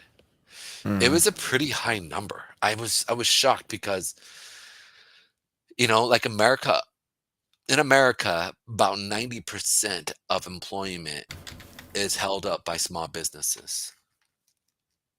And It's so 90% of the businesses are small business, but 50% of the employment. I think that's how it works out. is that what it is? Yeah, yeah. Or, Yeah, or 90% of close to 90% of the I businesses are small businesses, and they employ 50 to 60% of the people. I don't think I actually think it's higher. I think it's let me just make sure because and we can both do this here. Um, how much of the employment in the past, there we go, in the past 30 years in America. The reason why I'm saying that is because it's 30 years, is 20 years is about a generation. So 30 years is always kind of incorporating that. So that's why I always do about 30 years. In the past 30 years in America, how? Grok is telling me that roughly, with quickly combining things in my mind, roughly about 25% of small businesses that were existing before Corona started, or Cerveza, God, Cerveza sickness started, closed, and 60% of those closed permanently. However, So 25%. Wait, say that again. So 25%. 25% of small businesses shut down during Cerveza. And of that 25%, more than half of them closed forever. However, the problem with this, and Mrs. Strike and I went through this in an exercise for Canada too, because she deals with entrepreneurs and small business and the government. The amount of new businesses that were started during Cerveza sickness were massive because people got laid off and they're sitting around, what should I do? And people started all sorts of home-based businesses. Unfortunately, as we all know, new businesses don't really contribute to the profits. They barely cover costs and things like that. So a lot of new businesses were started, and of those, many of them have survived post-Cerveza and have become businesses today. But they've fallen into the same category or not the same pattern as everything. Most of them take 4 to 5 years to become profitable, and most of them don't make it that far. That's thus the entrepreneur keeps trying. Third time's a charm. By the way, Pedro, this is my third time here with DYOR Media. I've had two manufacturing companies, and now we're going on this. Anyway, what time are they? Don't they usually go at 2:15? You're on mute. 2:15, 2:30 is what I'm looking at. I guess right now. today they're So saying this says- 2:30. So here, real quick, small businesses have played a significant role in employment in America over the past 30 years.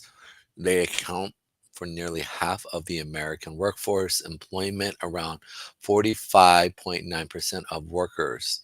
Additionally, small businesses have continued to a substantial portion of a net job creation. For example, from 2023 to 2020, or excuse me, 2013 to 2023, small businesses contribute 55% of the total net job creation.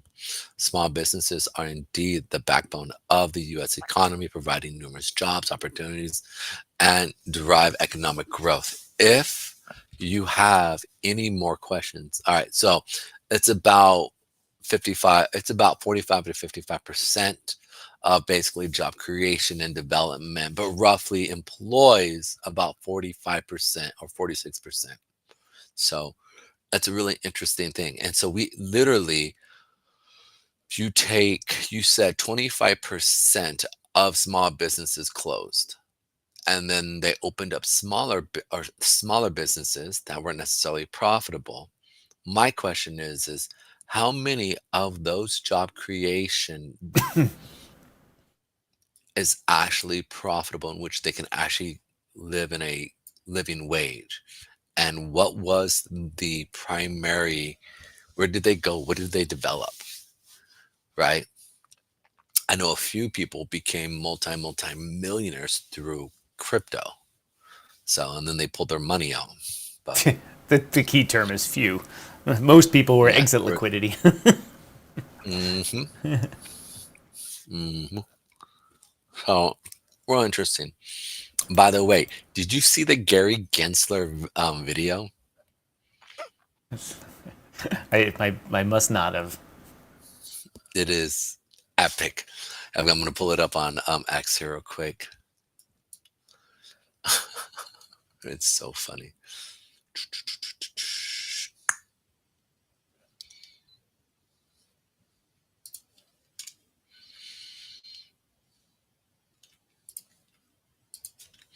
Ladies and gentlemen, for those of you still watching, we're just kind of waiting for the Fed to come live here and talk about what's going on with the economy from their point of view.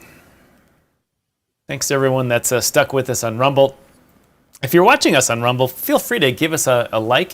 Remember, you don't have to pay to watch Rumble and create an account. You can sign in using your Google credentials, and signing in and clicking that like button and dropping a comment helps us out. You can drop money if you want. I mean, if you're really nice, you can do that. We don't mind at all.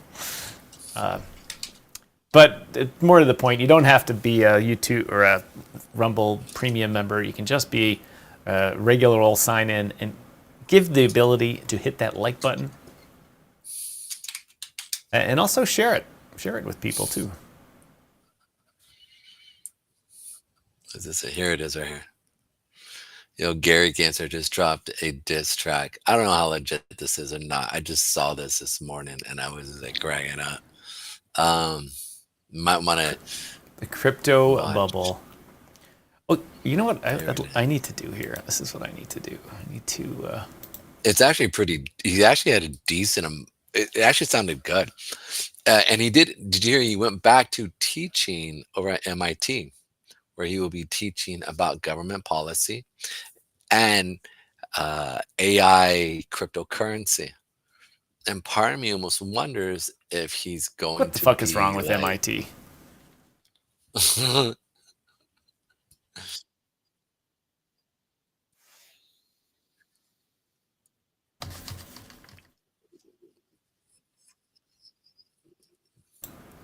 Gary Gensler. Let's see if he posted it here. Yeah, here it is. It has been the privilege of a lifetime to work for you as security. Oh, what is this? Is this recent? This was.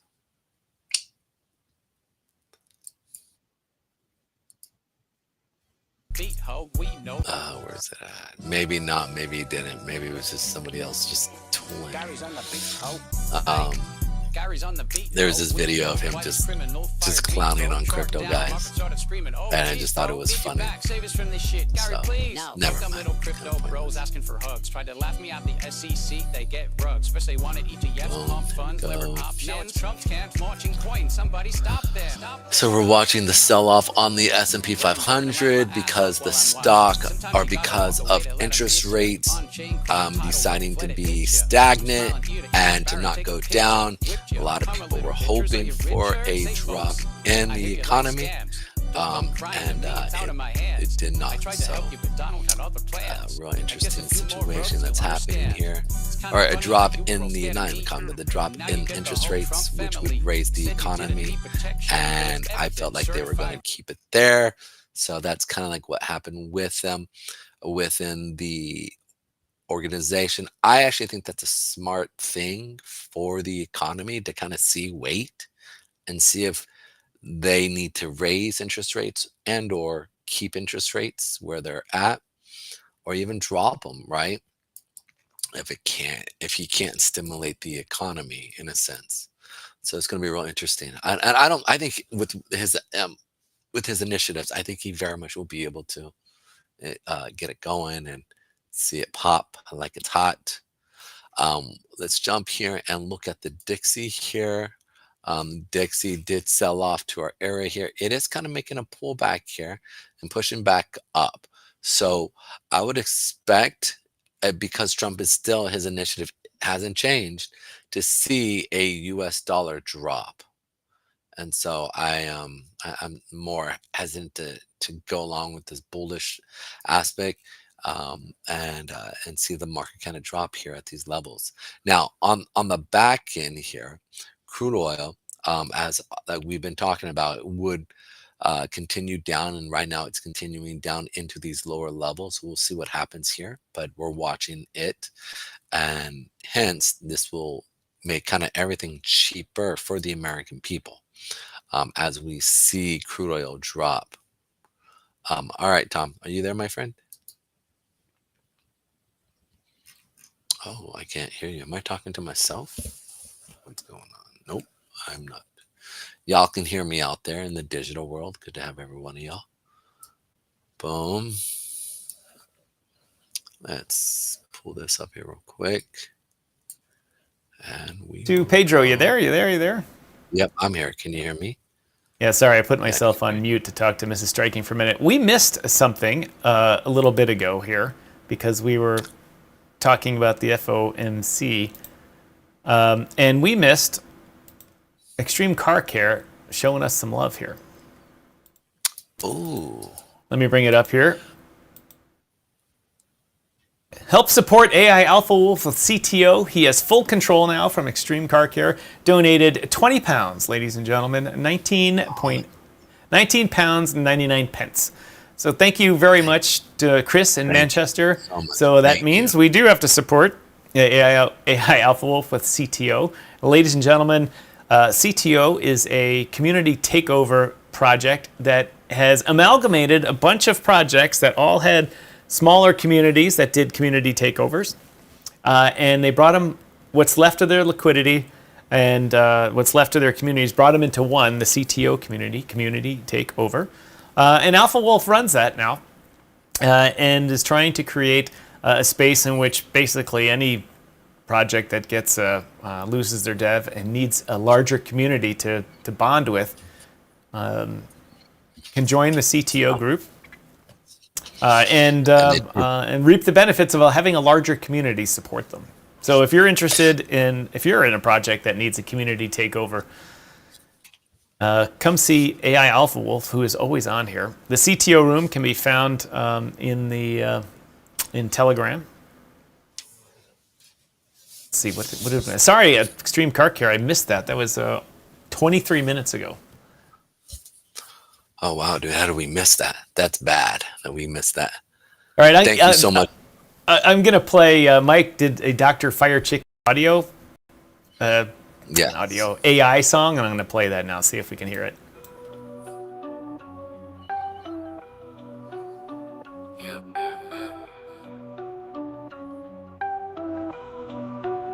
You guys hear that? Dr.Fi, check your name in the air and it rains. Crypto moves, man, it breaking all the chains. VIP status, man, ain't it understood? Turning digital dreams from coast to good. Studio nights, late fire, glow in his eyes. Blockchain wizard, taking all the prize on the grind, man. Vision changing the game, man, the myth. World will never be the same. Fire chickens, crypto, skyrocketing high. Golden wings, man, watch him touch the sky. VIP circles, he wrote the book. World on fire, just one single look. Typing codes in the dark, genius sparks. Bitcoin echoes, man, lighting up the dark. Mystery solved, a trend setting the vibe. Fortune finder, always on the scribe. Digital cash, future in his hands. Global connections, breaking all the bands. High life of tech, his throne claim. Crypto king, It's amazing. Change the game. Fire chickens, crypto, skyrocketing high. Dude, it's actually really good trap. Like, that is solid, bro. It's actually really good. Really impressive. So I'm going to send you, because I just realized you probably won't be able to hear my sound here, and I'm gonna have to log out to do that whole entire thing. So I'm just gonna send you the broadcast here off of this website, and then I gotta Just go. go to the fed.gov and watch it, right? Oh, yeah, that's all you gotta do. Yeah. Either way, here you go. I will be back. I gotta take a quick little bio break, and then I will All be right, back. we're gonna watch the board live here. Let's see. Stay connected. Federal Reserve. Publications. Videos. Federal Reserve live.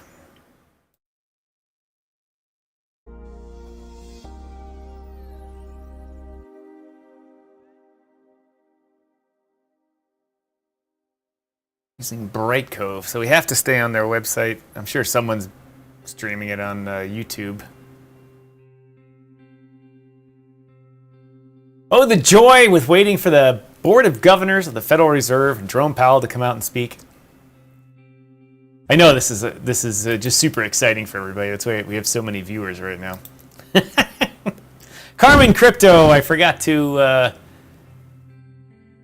hit you up here a few minutes ago. Let's see, where is Carmen Crypto? Carmen Crypto in the house. Hey, Chumbalones, I'm back, she says. Welcome, Carmen Crypto, to the house. Carmen, we got to get you back on the mic here soon. My Crypto Mike says, FOMC brought to you by Finance. Carmen Crypto says, dope track. Lord and Savior says, sick for the Dr. Fire Chicken. Crypto used Asuno.ai. Got to get that Infineon blockchain, patient zero.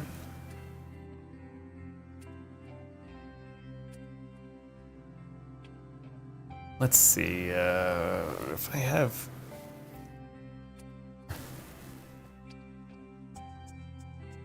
So my mic is, I just gotta make sure I got this right. So when I play this audio, I don't echo it. That goes to Pedro. And to my mic.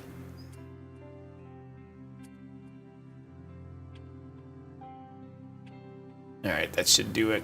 You guys should hear the background music of the Fed's website in the background. What is going on with my audio here?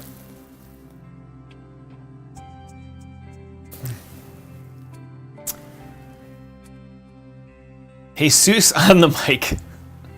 Got a few songs myself, he says. This Suno is crazy. These AI sites are awesome. Carmen Crypto says, Tom, the CFBP has an article out on their website asking for public input on how to set better standards for digital transfers, including digital assets. The Fed agencies won't hold you accountable. I mean, how about no standards? Just let us do it. CFBP. CFPB. I don't even know what that is. Certified Financial Planner Board? I don't even know what that is, Carmen. The CF. Oh, is that the Consumer Protection? Consumer Financial Protection Board that Biden established? Yeah, Trump's going to be done with them. Those guys only have about another month or two before their agency's dissolved. Or they'll just blend it into the other guys, the Federal Trade Administration. Federal Trade? MSFT? No, whatever that one is. I can't type today, I quit.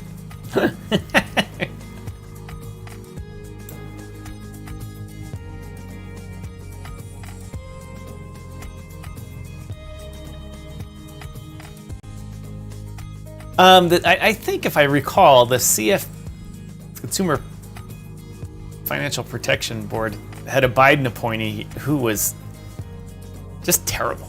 I mean, it was terrible meaning he was a smart guy, terrible in policy for us, and just wanted to all crypto transactions had to be reversible.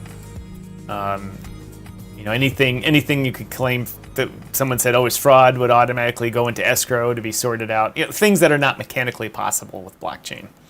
And this point was you have to come up with new blockchains. It's okay, we'll just reinvent Bitcoin and all that to satisfy one little government agency.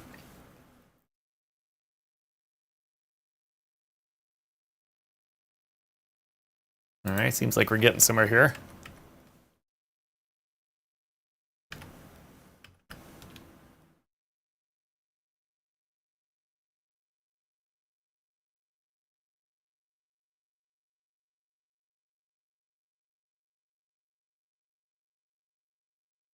Ladies and gentlemen, waiting for Jerome Powell. I know we need a drum roll.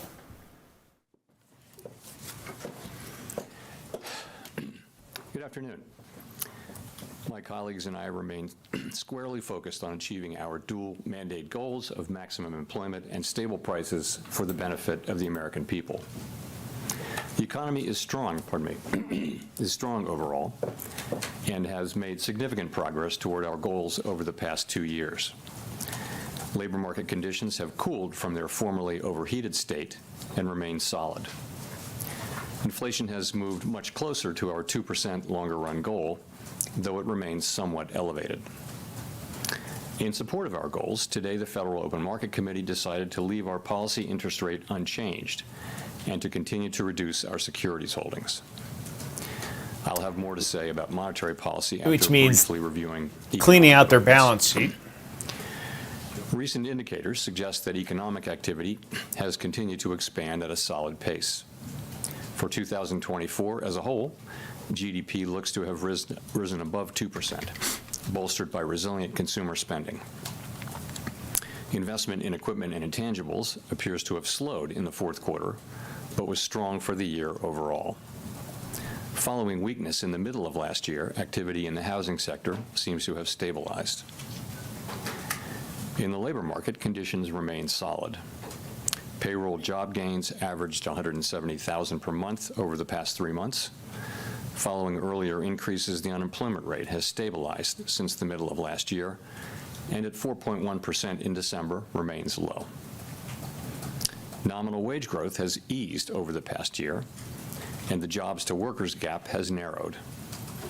Overall, a wide set of indicators suggests that conditions in the labor market are broadly in balance. The labor market is not a source of significant inflationary pressures. Inflation has eased significantly over the past 2 years, but remains somewhat elevated relative to our 2% longer-run goal. Estimates based on the Consumer Price Index and other data indicate that total PCE prices rose 2.6% over the 12 months ending in December, and that, excluding the volatile food and energy categories, core PCE prices rose 2.8%. Longer-term inflation expectations appear to remain well anchored, as reflected in a broad range of surveys of households, businesses, and forecasters, as well as measures from financial markets. Our monetary policy actions are guided by our dual mandate to promote maximum employment and stable prices for the American people. We see the risks to achieving our employment and inflation goals as being roughly in balance, and we are attentive to the risks on both sides of our mandate. Over the course of our 3 previous meetings, we lowered our policy rate by a full percentage point from its peak. That recalibration of our policy stance was appropriate in light of the progress on inflation and the rebalancing in the labor market. With our policy stance significantly less restrictive than it had been and the economy remaining strong, we do not need to be in a hurry to adjust our policy stance. At today's meeting, the committee decided to maintain the target range for the federal funds rate at 4.25% to 4.5%. We know that reducing policy restraint too fast or too much could hinder progress on inflation. At the same time, reducing policy restraint too slowly or too little could unduly weaken economic activity and employment. In considering the extent and timing of additional adjustments to the target range for the federal funds rate, the committee will assess incoming data, the evolving outlook, and the balance of risks. We're not on any preset course. As the economy evolves, we will adjust our policy stance in a manner that best promotes our maximum employment and price stability goals. If the economy remains strong and inflation does not continue to move sustainably toward 2%, we can maintain policy restraint for longer.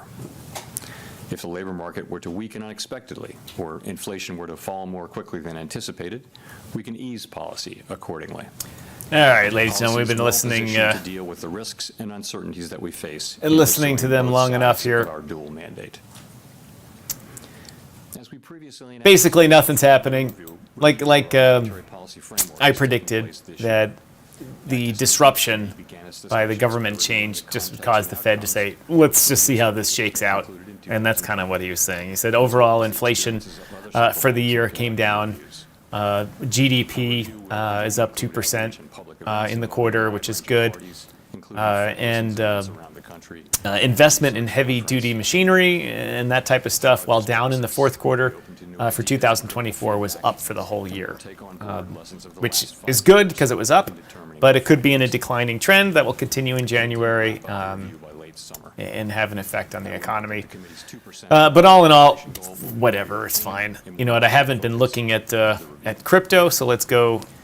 The Fed has been assigned 2 goals for let's go check and stable prices. The old BidFi, Bringing inflation sustainably to our Bitcoin USDT perpetuals here. Expectations well anchored.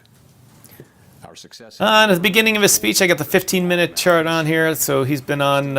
Actions affect communities, families, and businesses across the country. It's been on 6 minutes here, and in the past half hour, Bitcoin has dropped, probably because of anticipations of this speech, which it's dropped barely anything to notice, well within the typical trading day volatility. So, in other words, a big nothing burger from the Federal Reserve today, which in my mind is very good. And that's it.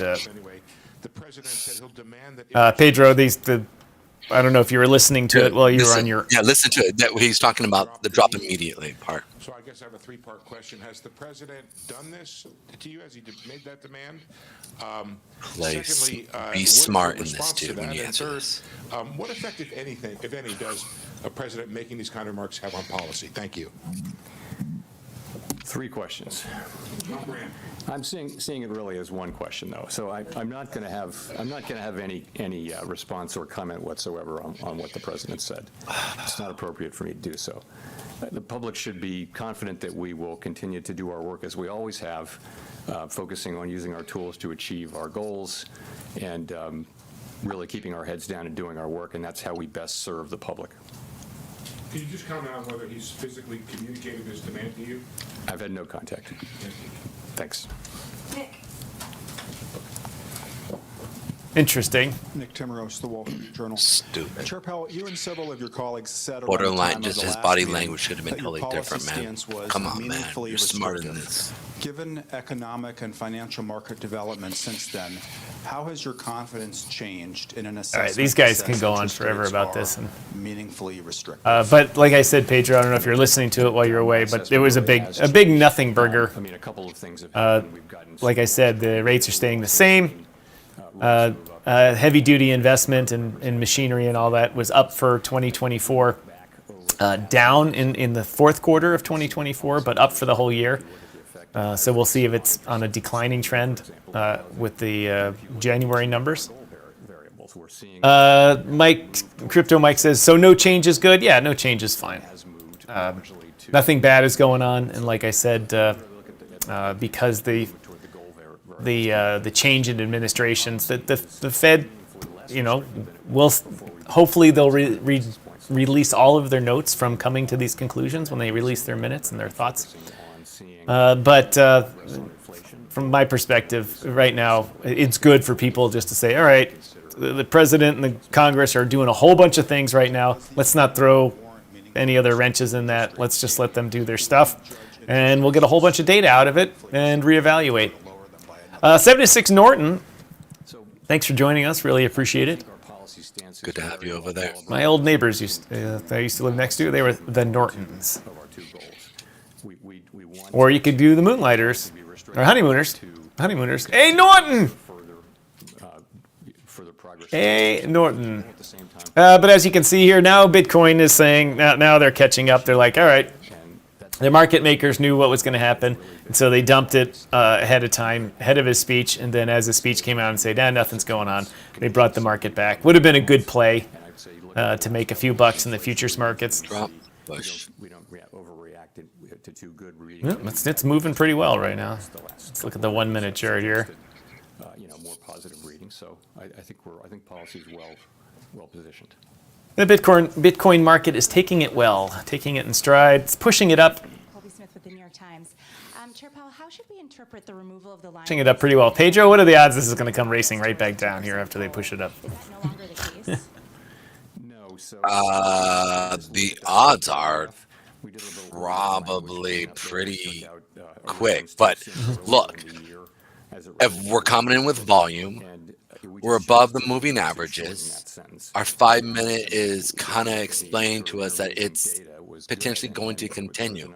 So if you're long right now, okay, stay long until we go below that 8-period moving average on the 5 minute. Okay.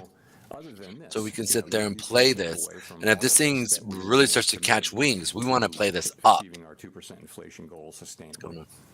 And just to follow up, we've seen inflation So, expectations across a number of measures rise give me sharply, 1 second. which has in Let's part see been what my linked to group tariff is saying here. concerns. But there's also been this encouraging data that you mentioned in terms of CPI and rent indices. So how would you characterize? If you look at the 1 hour, it's just one big buyer's candle there. Yeah. The Well, there's no I'd say you see expectations moving there's up really a little bit no at the short end, indication but saying not that the it's longer going to run, go where it may happen. down. Those could be You know what I'm saying? related to- So Right. that's why I'm what you saying mentioned, stay some long policies. until it shows I think where the weakness, committee right? is The last much previous more candle we had a of demand waiting wick. to see what policies are enacted. I We expected us to don't know come down because we went what up, will happen right? We with talked about tariffs, that. with I expect to come immigration, down. with We came fiscal down, policy, and with stay fiscal down policy. until We're he only started just beginning speaking. to see, actually are not really beginning to see much. Give I me, think we I'm need just to- listening. We need to let those policies be articulated before we can even begin to make a plausible assessment of what their implications for the economy will be. So we're going to be watching carefully, and as we always do, this is no different than any other set of policy changes at the beginning of an administration. We'll patiently watch and understand, and kind of not be in a hurry to get to a place of understanding what our policy response should be until we see how it plays out.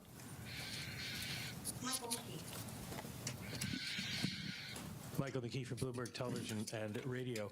You and your colleagues normally condition future policy moves with the phrase, if the economy develops as we anticipate. Is it fair to say that since there's a lot he unknown killed that train. about what this administration's fiscal policies are actually going to be, that you don't have a medium Freaking to A. long-term economic forecast that you can have confidence in? Or if that's not true, can you lay out what you think is going to happen in the economy, how you see it developing? Well, at all times, forecasts are conditional at a minimum on just a set of expectations, and they're highly uncertain in both directions. We know that economic forecasting is really difficult. beyond just a month or two out. So in the current situation, there's probably some elevated uncertainty because of significant policy shifts in those 4 areas that I mentioned. All right, Pedro. The tariffs, immigration. I think I've had enough of these guys here. And regulatory policy. What? So there's probably Why? some additional Why are you guys had enough of these guys? This is literally setting your policy. He's explaining Yeah, but what's gonna they've already happen. talked about it. He's just answering questions from the guys now. No, it's all about the questions in this one, because he's clarifying everything that he wants to do. And meaning, Unless if our but honestly, you wouldn't stand behind it because you don't know, and so you're just on hold. if you want to do what you want. I mean, this is important, but if our people can't understand that, then Policies okay. affected at the margin, but we're going to wait and see. So no change. Named my little rooster Pedro. He's cool. Feel that policy is restrictive suggests that the Fed in general wants That's awesome. to continue to lower interest rates. So when Here you you look go. at the data that you are dependent on, are you looking for data that tell you that you can cut, or data that will tell you you should hold? We're looking. It's more the other. The way it works is we are looking at the data to guide us in what we should do. Right. And that's what we do. It's a stupid question. Right now, we feel like we're in a very good place. Policy's well positioned. The economy's in quite a good place actually, as well. And There you go. What we do expect is to see further progress on inflation, and. As I mentioned, as we see that, or if we were to see weakening in the labor market, that could foster, we could then be in a position of making further adjustments. But right now, we don't see that, and we see things as in a really good place for policy and for the economy, and so we feel like we don't need to be in a hurry to make any adjustments.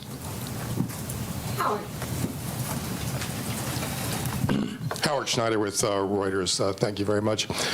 In 2021 at a central bank conference, you said, quote, throughout my career in both public and private sectors, I've seen that the best and most successful organizations are often the ones that have a strong and persistent commitment to diversity and inclusion. Oh. These organizations consistently attract the best You're talent by fired. investing That's in bullshit. and retaining a world-class workforce.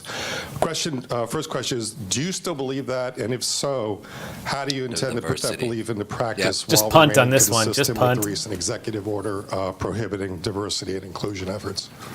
So let me say yes in answer to your first question, but to the second question, I want to say this. We are, like others, we're reviewing the orders and the associated details as they're made available, and as has been our practice over many administrations, we are working to align our policies with the executive orders as appropriate and consistent with applicable law. And I want to add that I'm not going to have anything more specific for you today on this whole set of issues. Well, if I could just follow up quickly on that, I'm wondering how you're getting that to be consistent with the Dodd-Frank law's stipulations about maintaining an office of minority. He just literally ignored him. Holy I did crap. mention consistent with applicable law, right? Which is governing. Elizabeth. Yes, he's good at answering BS questions. BS answers. To follow up on Steve's question, what reassurance can you give the American public that the Fed will continue to operate independent of politics under this administration? As I've said countless times over the years, this is who we are. This is what we do. We study the data. We analyze how it will affect the outlook and the balance of risks, and we use our tools to try to, given our best understanding, our best thinking, try to achieve our goals. That's what we do. That's always what we do. Don't look for us to do anything else. And that's, lots of research shows that's the best way for a central bank to operate. That'll give us the best possible chance to achieve these goals for the benefit of the American people. That's always what we're going to do, and people should have confidence in that, as I said a few minutes ago. You've said that the Fed is in wait-and-see mode based on the policies that come out of this administration. Has the Fed started to model what policies like mass deportations, changes in immigration policy specifically, would look like for the workforce and for inflation? So one of the things our staff does is they look at a range of possible outcomes, and they tend to go from really good to really bad, and it's one of the best things that they do. And in each teal book, you can look at the 5-year-old teal books and see they're alternative simulations. So that's what they do. It'll be a baseline, and then they'll show 6 or 7 alternative scenarios, including really good ones and not so good ones. And what those do is they spark the policymakers to sort of think and understand about the uncertainties that surround this. So yes, the staff does that, and we're all well aware that the range of possibilities is always broad, and not just now, but always. And it's hard to be open to just how broad the possibilities are for an economy. No one saw the pandemic coming, and it changed everything. So things happen, but yes, we do that. But it's different. It's one thing to do that, to make assessments about what might happen and begin to think about what you might do in that case, but you don't act until you see much more than we see now.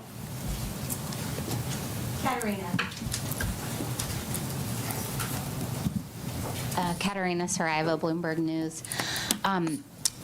Last month you talked about a future rate cut as being pretty, significantly predicated on more progress in inflation. With the characterization of the labor market in the statement today, would you say that that's even more so the case now? I'd say it's the same. We want to see, further progress on inflation. And, the story's there. We're just going to have to see the data. At the end of the day, it comes down to 12-month inflation, because that takes out seasonality issues that may exist. And, we're just going to need to see that. We think we see the pathway for that to happen. One example, a key example, is that you now do see owner's equivalent rent and housing services, the way it's calculated for PCE. You see that coming down pretty steadily now, and that's the place where most of the remaining gap is. In addition, a big part of the overrun, as you will know, was from non-market services, which don't tend to send much signal. So you can look through all that and think, okay, then we seem to be set up for further progress. But being seemed to set up for it is one thing. So we're going to want to see further progress on inflation. But remember, we're not, we're under 2%, but our goal is 2%, and we do mean to get back sustainably to 2%. And in terms of the labor market, I mean, how is that broadly, you said a broad set of indicators show that it's in pretty solid place. Was there broad agreement on that? There's been a few underlying indicators that are showing perhaps some weakness, a low hiring rate, workers reporting that it's increasingly difficult to find a job. Is that of concern to the committee? So you're right. I mean, we look at, of course, a very broad range. So it starts with unemployment, with the unemployment rate, employment participation, wages, job quits, are people quitting, that kind of thing, the ratio of vacancies to unemployed. We look at all those things, and you put your finger, though, on it's a low hiring environment. So if you have a job, it's all good. But if you have to find a job, the job finding rate, the hiring rates have come down, and that's more typical of a. Let's say that the unemployment, that the labor market is at a sustainable level. It's not overheated anymore. We don't think we need it to cool off anymore. We do watch it extremely carefully. It's one of our 2 goal variables. But I'd say we watch those things quite carefully. But nonetheless, overall, look at the aggregate data in the labor market. The labor market does seem to be pretty stable and broadly in balance when you've got an unemployment rate that has been pretty stable now for a full half a year. Edward. Thank you. Thank you, Mr. Chairman. Edward Lawrence with Fox Business. On employment, now you said there's a broad range of possibilities, but last September you said, quote, "We understand that there's been quite an influx across the borders, and that has actually been one of the things that's allowed unemployment rate to rise." Now that the flow of the border has slowed and we're seeing deportations, how do you expect the unemployment rate to react? So what's happening is that the flows across the border have decreased very significantly, and there's every reason to expect that to continue. But job creation has come down a bit too. So if those 2 things come down together, that sort of can be a reason for the unemployment rate to stabilize. In other words, the break-even rate, as population growth slows, the break-even rate that you need in new jobs to make make jobs for workers declines as well. So that seems to be something about what's happening. You do see a very flat unemployment rate at a time when you've seen significant declines. I want to ask you about Fed employment. I know that tax money is not used here, but Elon Musk alleges that the Fed is, quote, absurdly overstaffed. We've seen the executive branch push to reduce the federal workforce. I just want to get your reaction. You know, we run a very careful budget process. We're fully aware that we owe. You left that out, we owe dude. that to the public, and we It's believe we so do. interesting. That's all I'm going to say about that. I've got no further comment than that. Thanks. Chris. Chris Rugaber at Associated Press. President Trump has said he will lower inflation by reducing gas and energy costs. Do you see such costs as a particular driver of inflation, and would lowering them have a dramatic effect? Chris, I'm not going to react or discuss anything that any elected politician might say. So I'll give you a mulligan. Okay, thank you. Well, nearly 2 weeks ago, the Fed said it was withdrawing from the network for greening the financial system, even as we have significant wildfires in Los Angeles doing billions of dollars in damage. And of course, the NGFS, as you know, is a group to talk about how the financial system could address climate change. Many commentators did see the timing as political. Why did you leave that organization? Can you explain that decision? Sure, I'd be glad to. So we considered this, really at length, and we did decide to withdraw from the NGFS. And really the reason is that the work that the NGFS does has broadened very significantly. Think about nature-related risks and biodiversity and things like that. In addition, the work of the NGFS is in significant part intended to, and this is a quote, mobilize mainstream finance to support the transition toward a sustainable economy. So we joined to get the benefit of understanding what other central banks were doing and seeing research and things like that. I think this is just way beyond any plausible mandate that you could attribute to the Fed. And so we have a quite narrow for those of role, you as watching I've on said LinkedIn, many we're going to times, terminate and this I think that stream the on LinkedIn. activities of If the you NGFS want to are continue not a good watching us, we'll fit be for on the just a little Fed, bit longer over given on our current YouTube, so mandate find and us there. authority. So, and I just think it was time to acknowledge that, the process dates back, thinking about it dates back a couple of years. I made the decision to bring this to the board, some months ago. The process just took time to get here, and this is when we got it and voted on it. So, and I'm aware of how it can look, but it was really not driven by politics. It was driven by kind of the disconnect between the work of the NGFS and our mandate. Other central banks have different mandates and belong to the NGFS. We have no criticism of them, but it just isn't. It's not right for the Fed. Andrew. Thanks. Andrew Ackerman with the Washington Post. I'm wondering if you could talk more about what further progress would look like for consumers. Well, 2% inflation down to 2% sustainably is what we're trying to achieve. We're somewhat above that, as you know, and we want to see serial readings that suggest that we're making further progress on inflation. That's what we want to see, and consumers will pick that up, of course, in the things that they buy at the grocery store or at the store. The other thing I wanted to ask was just how far away you think you are from neutral. Yeah, you can't know with any precision, of course, as I like to say, that you know the neutral rate by its works. So I think at 4.3%, we're above pretty much everyone on the committee's estimates of the longer run neutral.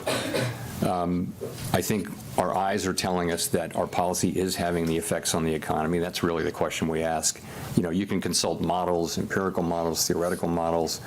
You really have to just look out the window and see how your policy rate is affecting the economy. And I think we see that it's having meaningful effects in bringing inflation under control. It has helped bring the labor market into balance as well. So that's what we think. I would say we're meaningfully above it. I have no illusion that anyone knows precisely how much that is.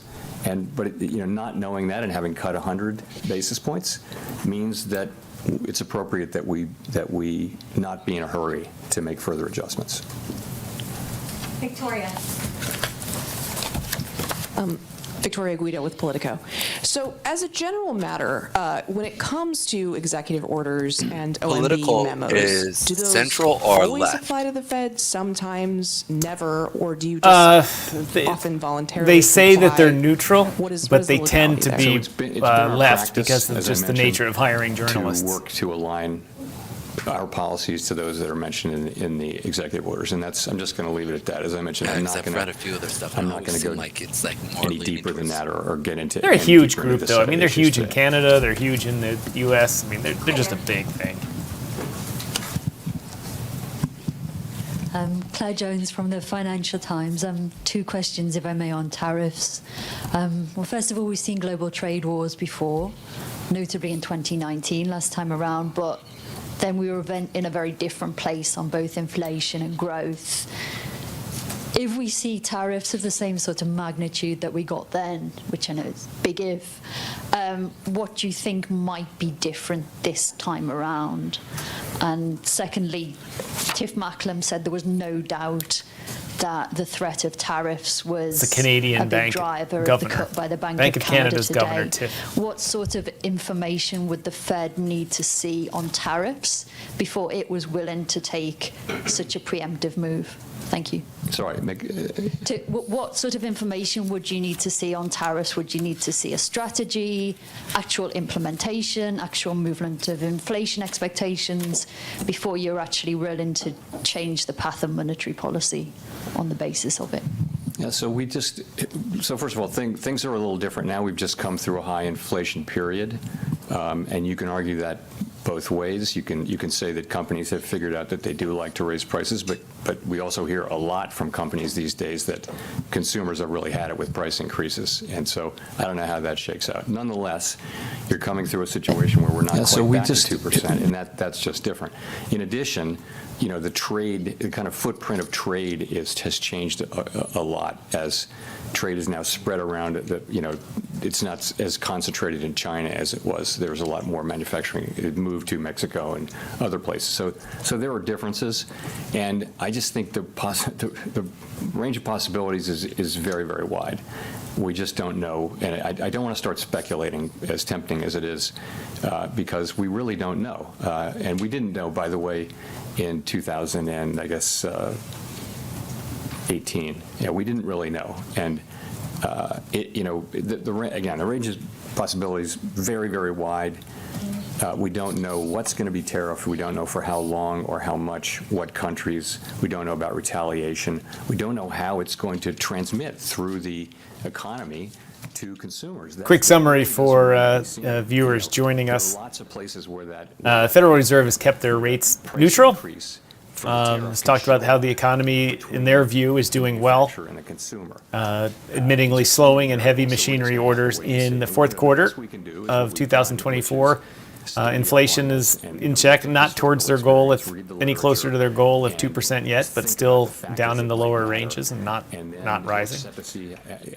And Jerome Powell has been doing quite the tap dance around any question involving politics, DEI, or executive orders, or anything like that. Just saying we comply with the applicable laws. Related questions. The first is whether or not there was any discussion about QT and the timeline for ending QT at this meeting.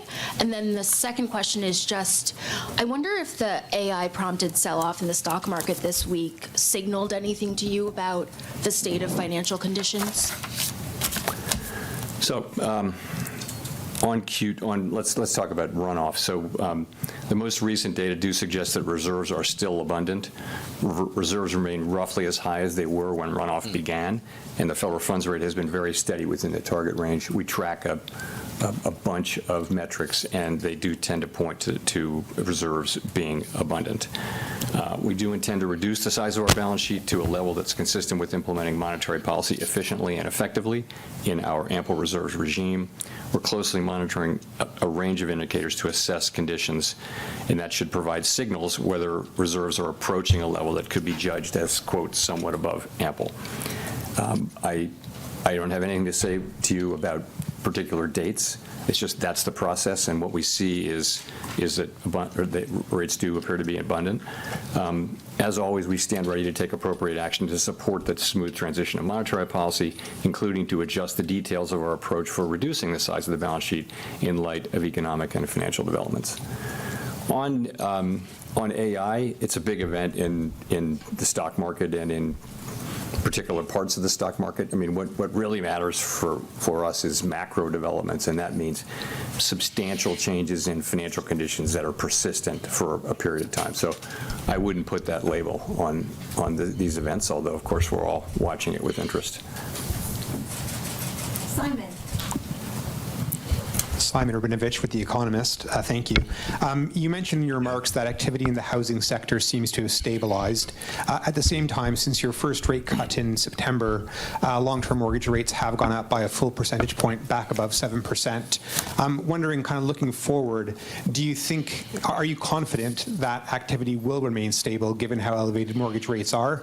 How does it fit into your broader thinking about the economy? So, as you know, as we've reduced our policy rate 100 basis points, longer rates have gone up, not because of expectations, not principally because of expectations about our policy or about inflation. It's more a term premium story. So, and it's long rates that matter for housing. So, I don't think I think these higher rates are going to they're probably hold back housing activity to some extent if they're persistent. We'll have to see how long they persist. Bad rate. So, we control an overnight rate. Generally, it propagates through the whole family of asset prices, including interest rates. But in this particular case, it's all happened at a time when, for reasons unrelated to our policy, longer rates have moved up. Jennifer. Oh, Jennifer. Thank you, Chair Powell. Jennifer Schonberger with Yahoo Finance. You said you want to see further progress on inflation. Given that households appear to be unhappy with the elevated level of prices, do you believe the committee should wait until inflation has fallen back to target to cut rates again? No, I wouldn't say that. We've never said we need to be all the way at target to reduce rates. At any time, what we're doing is we're looking at the economy and asking whether our policy stance is the right one to achieve maximum employment and price stability. So I think if we would want to see further progress, but we think our as I mentioned, we think that our policy stance is restrictive, meaningfully restrictive, not highly restrictive, but meaningfully restrictive. And so I would think we need to see further progress. I wouldn't say all the way back down to 2% on a sustainable basis, although we'd love to see that, of course, and we will. And separate question for you on tariffs. Curious whether the threat of tariffs and not knowing whether they could stick or not creates uncertainty for business here in the United States and could cause them to pull back, ultimately weighing on growth. Does the threat of tariffs cause you to ponder your growth forecast? Smart move. I want to avoid commenting even indirectly on the conduct of tariffs. It's not our job, and it's not our job to comment on the moves that people make. So I wouldn't want to criticize anything that's happening or really comment on it one way or another, praise it for that matter. It's just not our job. I do think that we found in 2018 to how he was there was last a lot time of we work spoke done on trade policy to uncertainty. today. Trade policy uncertainty. This is the Powell I know. Large and the other Powell, I was like, start to matter. Who is this? Businesses making investment decisions. He was all thumbs last time. That's not something I'm observing today. It's very early days for this, but I think that did matter in 2018-19, and talk about ability where he's dicing, bro. He's Matt. Thank you, Chair Powell. Matt Egan from CNN. Come on, man. This has already been brought up. On Courtney's question from earlier about the stock market, how concerned are you, if at all, about potential asset bubble brewing in financial markets? How do relatively high market valuations factor into considerations about potentially lowering interest rates further? Is that something that's in the back of your mind? Matt with who? So we look at, from a financial stability perspective at asset prices generally, along with things like leverage in the household sector, leverage in the banking system, funding risk for banks and things like that. But it's just one of the four things asset prices are. And yeah, I'd say they're elevated by many metrics right now. A good part of that, of course, is this thing around tech and AI. But we look at that. But we look at how resilient the households and businesses and the financial sector are to those things. So we look at that mainly from a financial stability perspective, and we think that there's a lot of resilience out there. Banks have high capital, and households are actually overall, not all households, but in the aggregate, households are in pretty good shape financially these days. So that's how we think about that. We look at overall financial conditions, and you can't just take equity prices. You've got to look at rates too, and that represents a tightening in conditions with higher rates. So overall, financial conditions are probably still somewhat accommodated, but it's a mixed bag.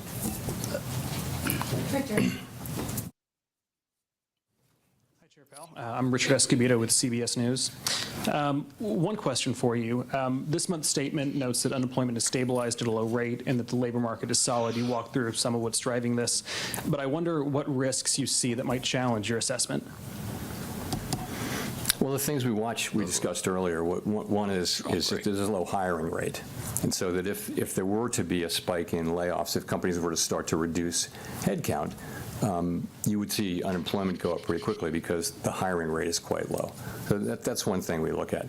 I think it's worth pointing out that for lower income households, they're under significant pressure, and in the aggregate, the numbers are good, but we know that people at the lower end of the income spectrum are struggling with costs, and really it's high inflation for the basics of life.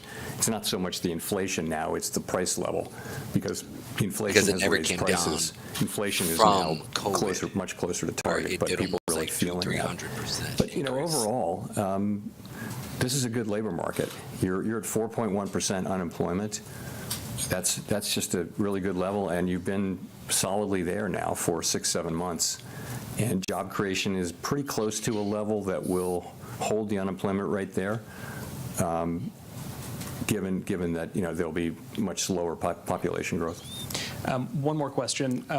Some of the uncertainty around immigration policy is, in your assessment, is that making it harder for businesses and the Fed to plan going forward? We hear anecdotal reports, but I don't see there's nothing in the data yet on that. But you hear that kind of thing about construction, for example, and businesses that are dependent on immigrant labor are saying that it's immigrant legal or immigrant illegal. Suddenly gotten harder to get people illegal because it's been harder to get because a huge portion of the illegal immigrants have been working on sites. Well, that's a felony for each illegal alien that you knowingly hire is a felony. And the next step here is to shut this off completely. Trump's going to prosecute a couple of big construction firms. There's immigrants out there on Twitter saying, "Hey, I work for A&M Construction. Trump, you can go F yourself." And that the prosecutors are going to visit A&M Construction and be like, who's the boss here? You're going to the joint, and that's going to end. That'll shut the whole thing off, and then everyone's going to freak out. The possibility we think of things in a normal distribution. We're already seeing it. It's not a normal distribution. The tails are very fat. ISIS. Here's the thing that I keep bringing up, though. We're watching them go after ISIS going after really. Think about the first. Not necessarily the job sites. Uncertainty. They're really going after the economy. Crime. How much of it? How long will it take? They're going after any type of What we have now is a good labor market. We have the economy growing. Potential child, inappropriateness, stuff like that. That they're really going after. They're going to be done with those guys in a few weeks. Experiences. We look at core because it's a better indicator. They're going to be done with those guys. They're going to cause a lot of the illegal immigrants that work for construction companies to leave.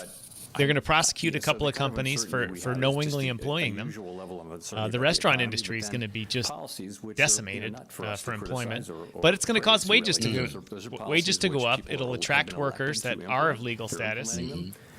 It'll cause Congress to establish processes for seasonal/construction workers to allow more of those types of visas. But it also put pressure on inflation if wages have to go up. But that's a good thing. You want the people that are here legally to work. Very good economy right now.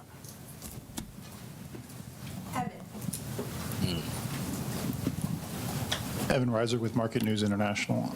Chair Powell, is a March cut still on the table? And then additionally, are you looking to see better than expected data on inflation to cut?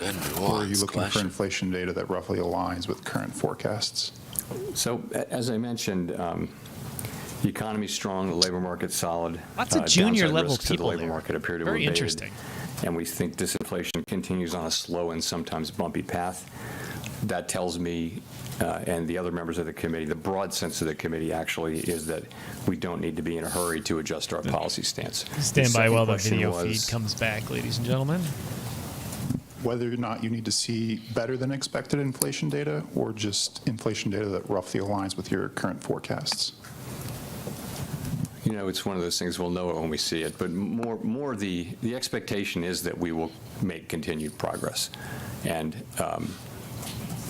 you know, that's what we want. We'll know it when we see it. It's going to have to be something that isn't just idiosyncratic. You're going to want to see, you know, continued progress with housing services inflation. You're going to want to see inflation behaving in a way that builds confidence that we are really making progress. That's what it's going to be. And I mean, is that better than our expectations? We expect to see that. It's just a question of when. Scott. Hi, Chair Powell. Scott Horsley from NPR. In your 5-year review, you said the 2% inflation target won't be on the table. Can you talk a little bit about why? Is that because you think that's the right target, or is it because you don't want to move the goalpost mid-game, or what's behind that? I think that goal has served us well over a long period of time. It's also the sort of global standard. I think that if a central bank wanted to look at changing that, you wouldn't do it at a time when you're not meeting it anyway. I would not look at changing it anyway, but I certainly wouldn't look at it at a time when you're not meeting it. I mean, there's just no interest at all in changing it, if I'm being at all unclear. We're not going to change the inflation goal anytime soon. And 5 years ago, if I can paraphrase what y'all decided, it was you're going to not raise interest rates preemptively to head off inflation until you see sort of the whites of the eyes of inflation, because the solid labor market was so beneficial. Have the last few years changed your thinking about that? So what we really said was that we wouldn't look at a strong labor market and raise rates unless we saw some evidence of inflation. So the thought was that we'd seen really low levels of of unemployment with no sign of inflation. So why would you preemptively want to put people out of work in the absence of any kind of any evidence that suggested that this was not a sustainable level? It was a way of acknowledging how much humility we have about the starred variables, especially U-star, the natural rate of unemployment. So that was an insight. We'll discuss that again. That'll be one of the many things that we discuss. But I don't think that insight is wrong. We didn't, you know, we said, what we said was that, you know, at times when inflation persistently undershot 2%, we would likely allow inflation to run moderately above 2% for some time. That's what we said. That turned out not to be relevant to what actually happened. There was nothing moderate about the overshoot.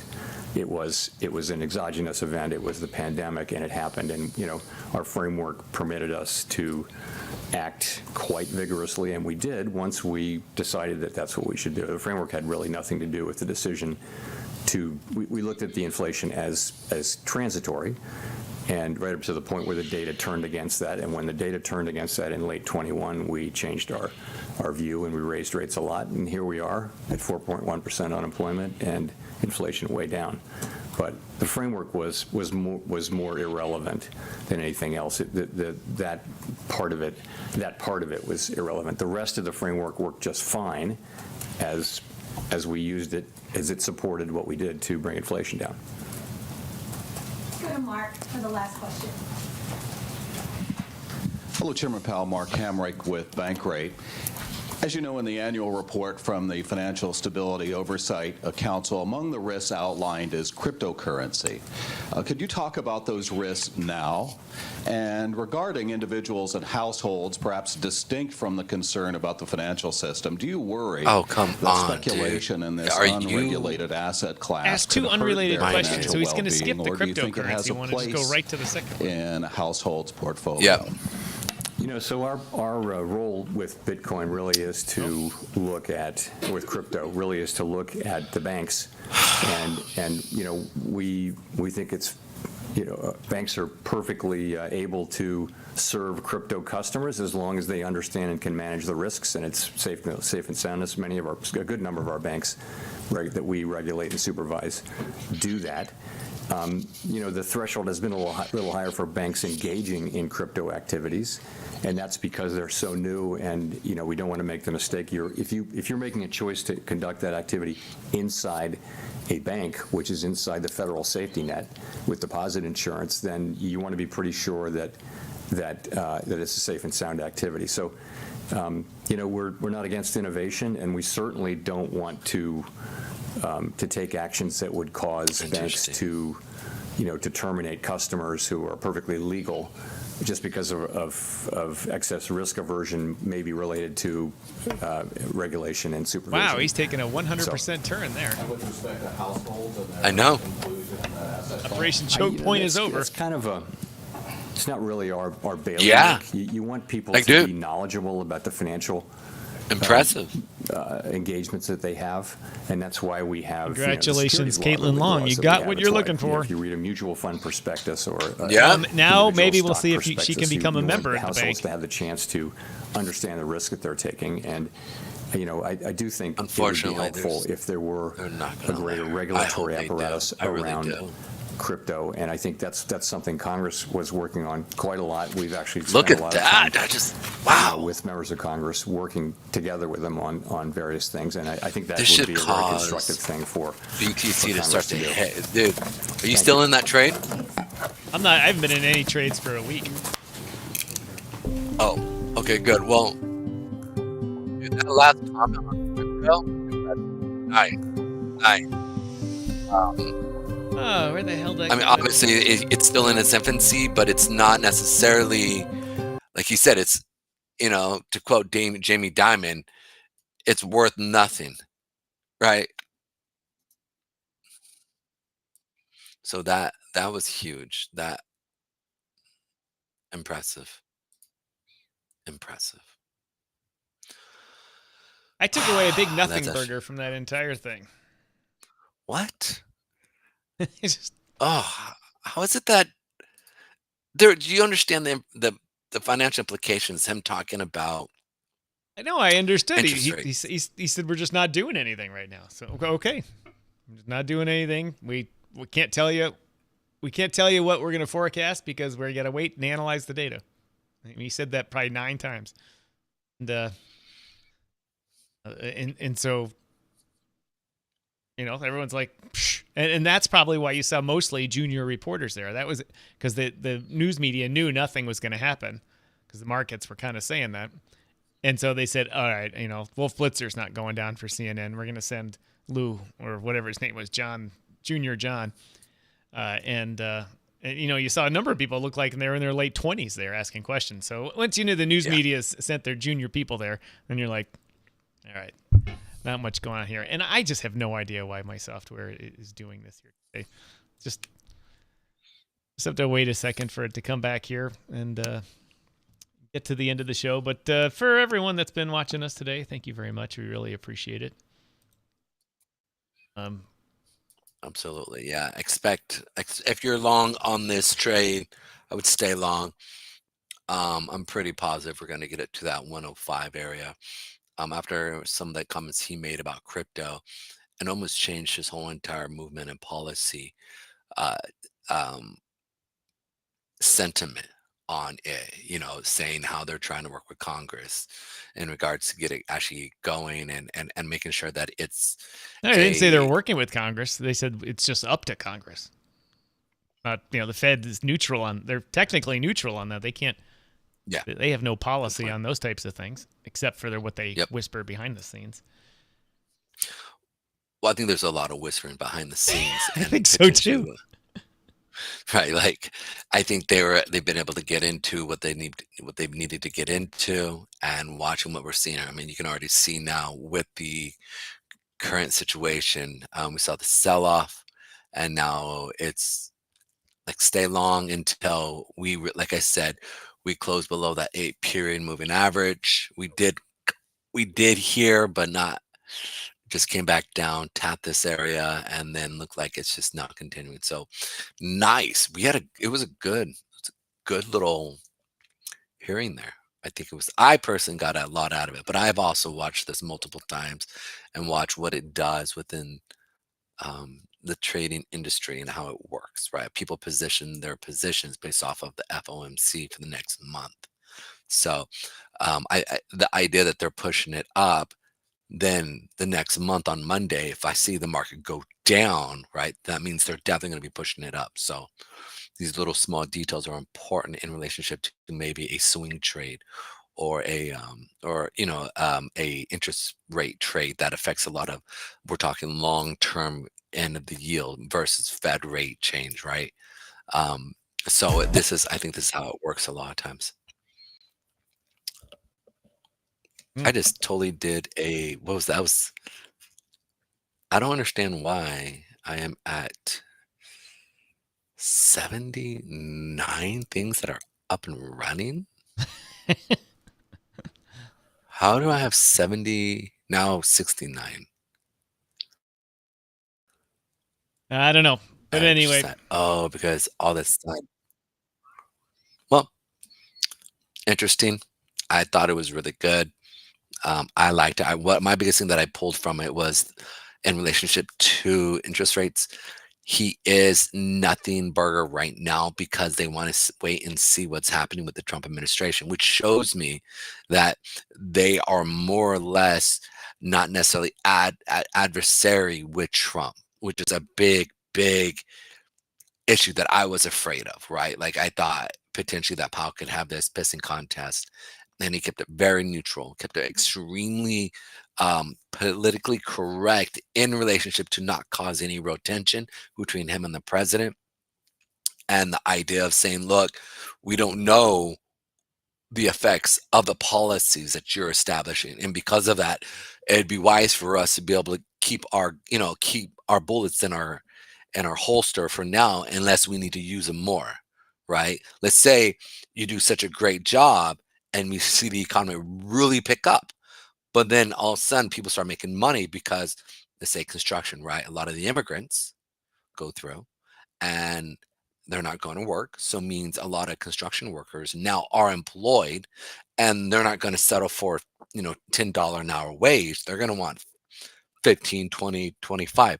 So that's money coming into the economy, which means they're going to buy more goods and services, which means we could see a push up in inflation. So a increase of the Fed rate, which then trickles down into the longer term interest rates. And so what happens is then you start to have this like kind of big fluctuations happening versus if they hold off and they sit there and say, okay, we're going to hold this money. And then what we're going to do is if the market starts to have a negative impact on it and we aren't seeing, let's say, the stimulus really happening through the organic way that Trump's trying to do it, then what's going to happen is they're going to say, you know what, let's drop this rate down here a little bit more.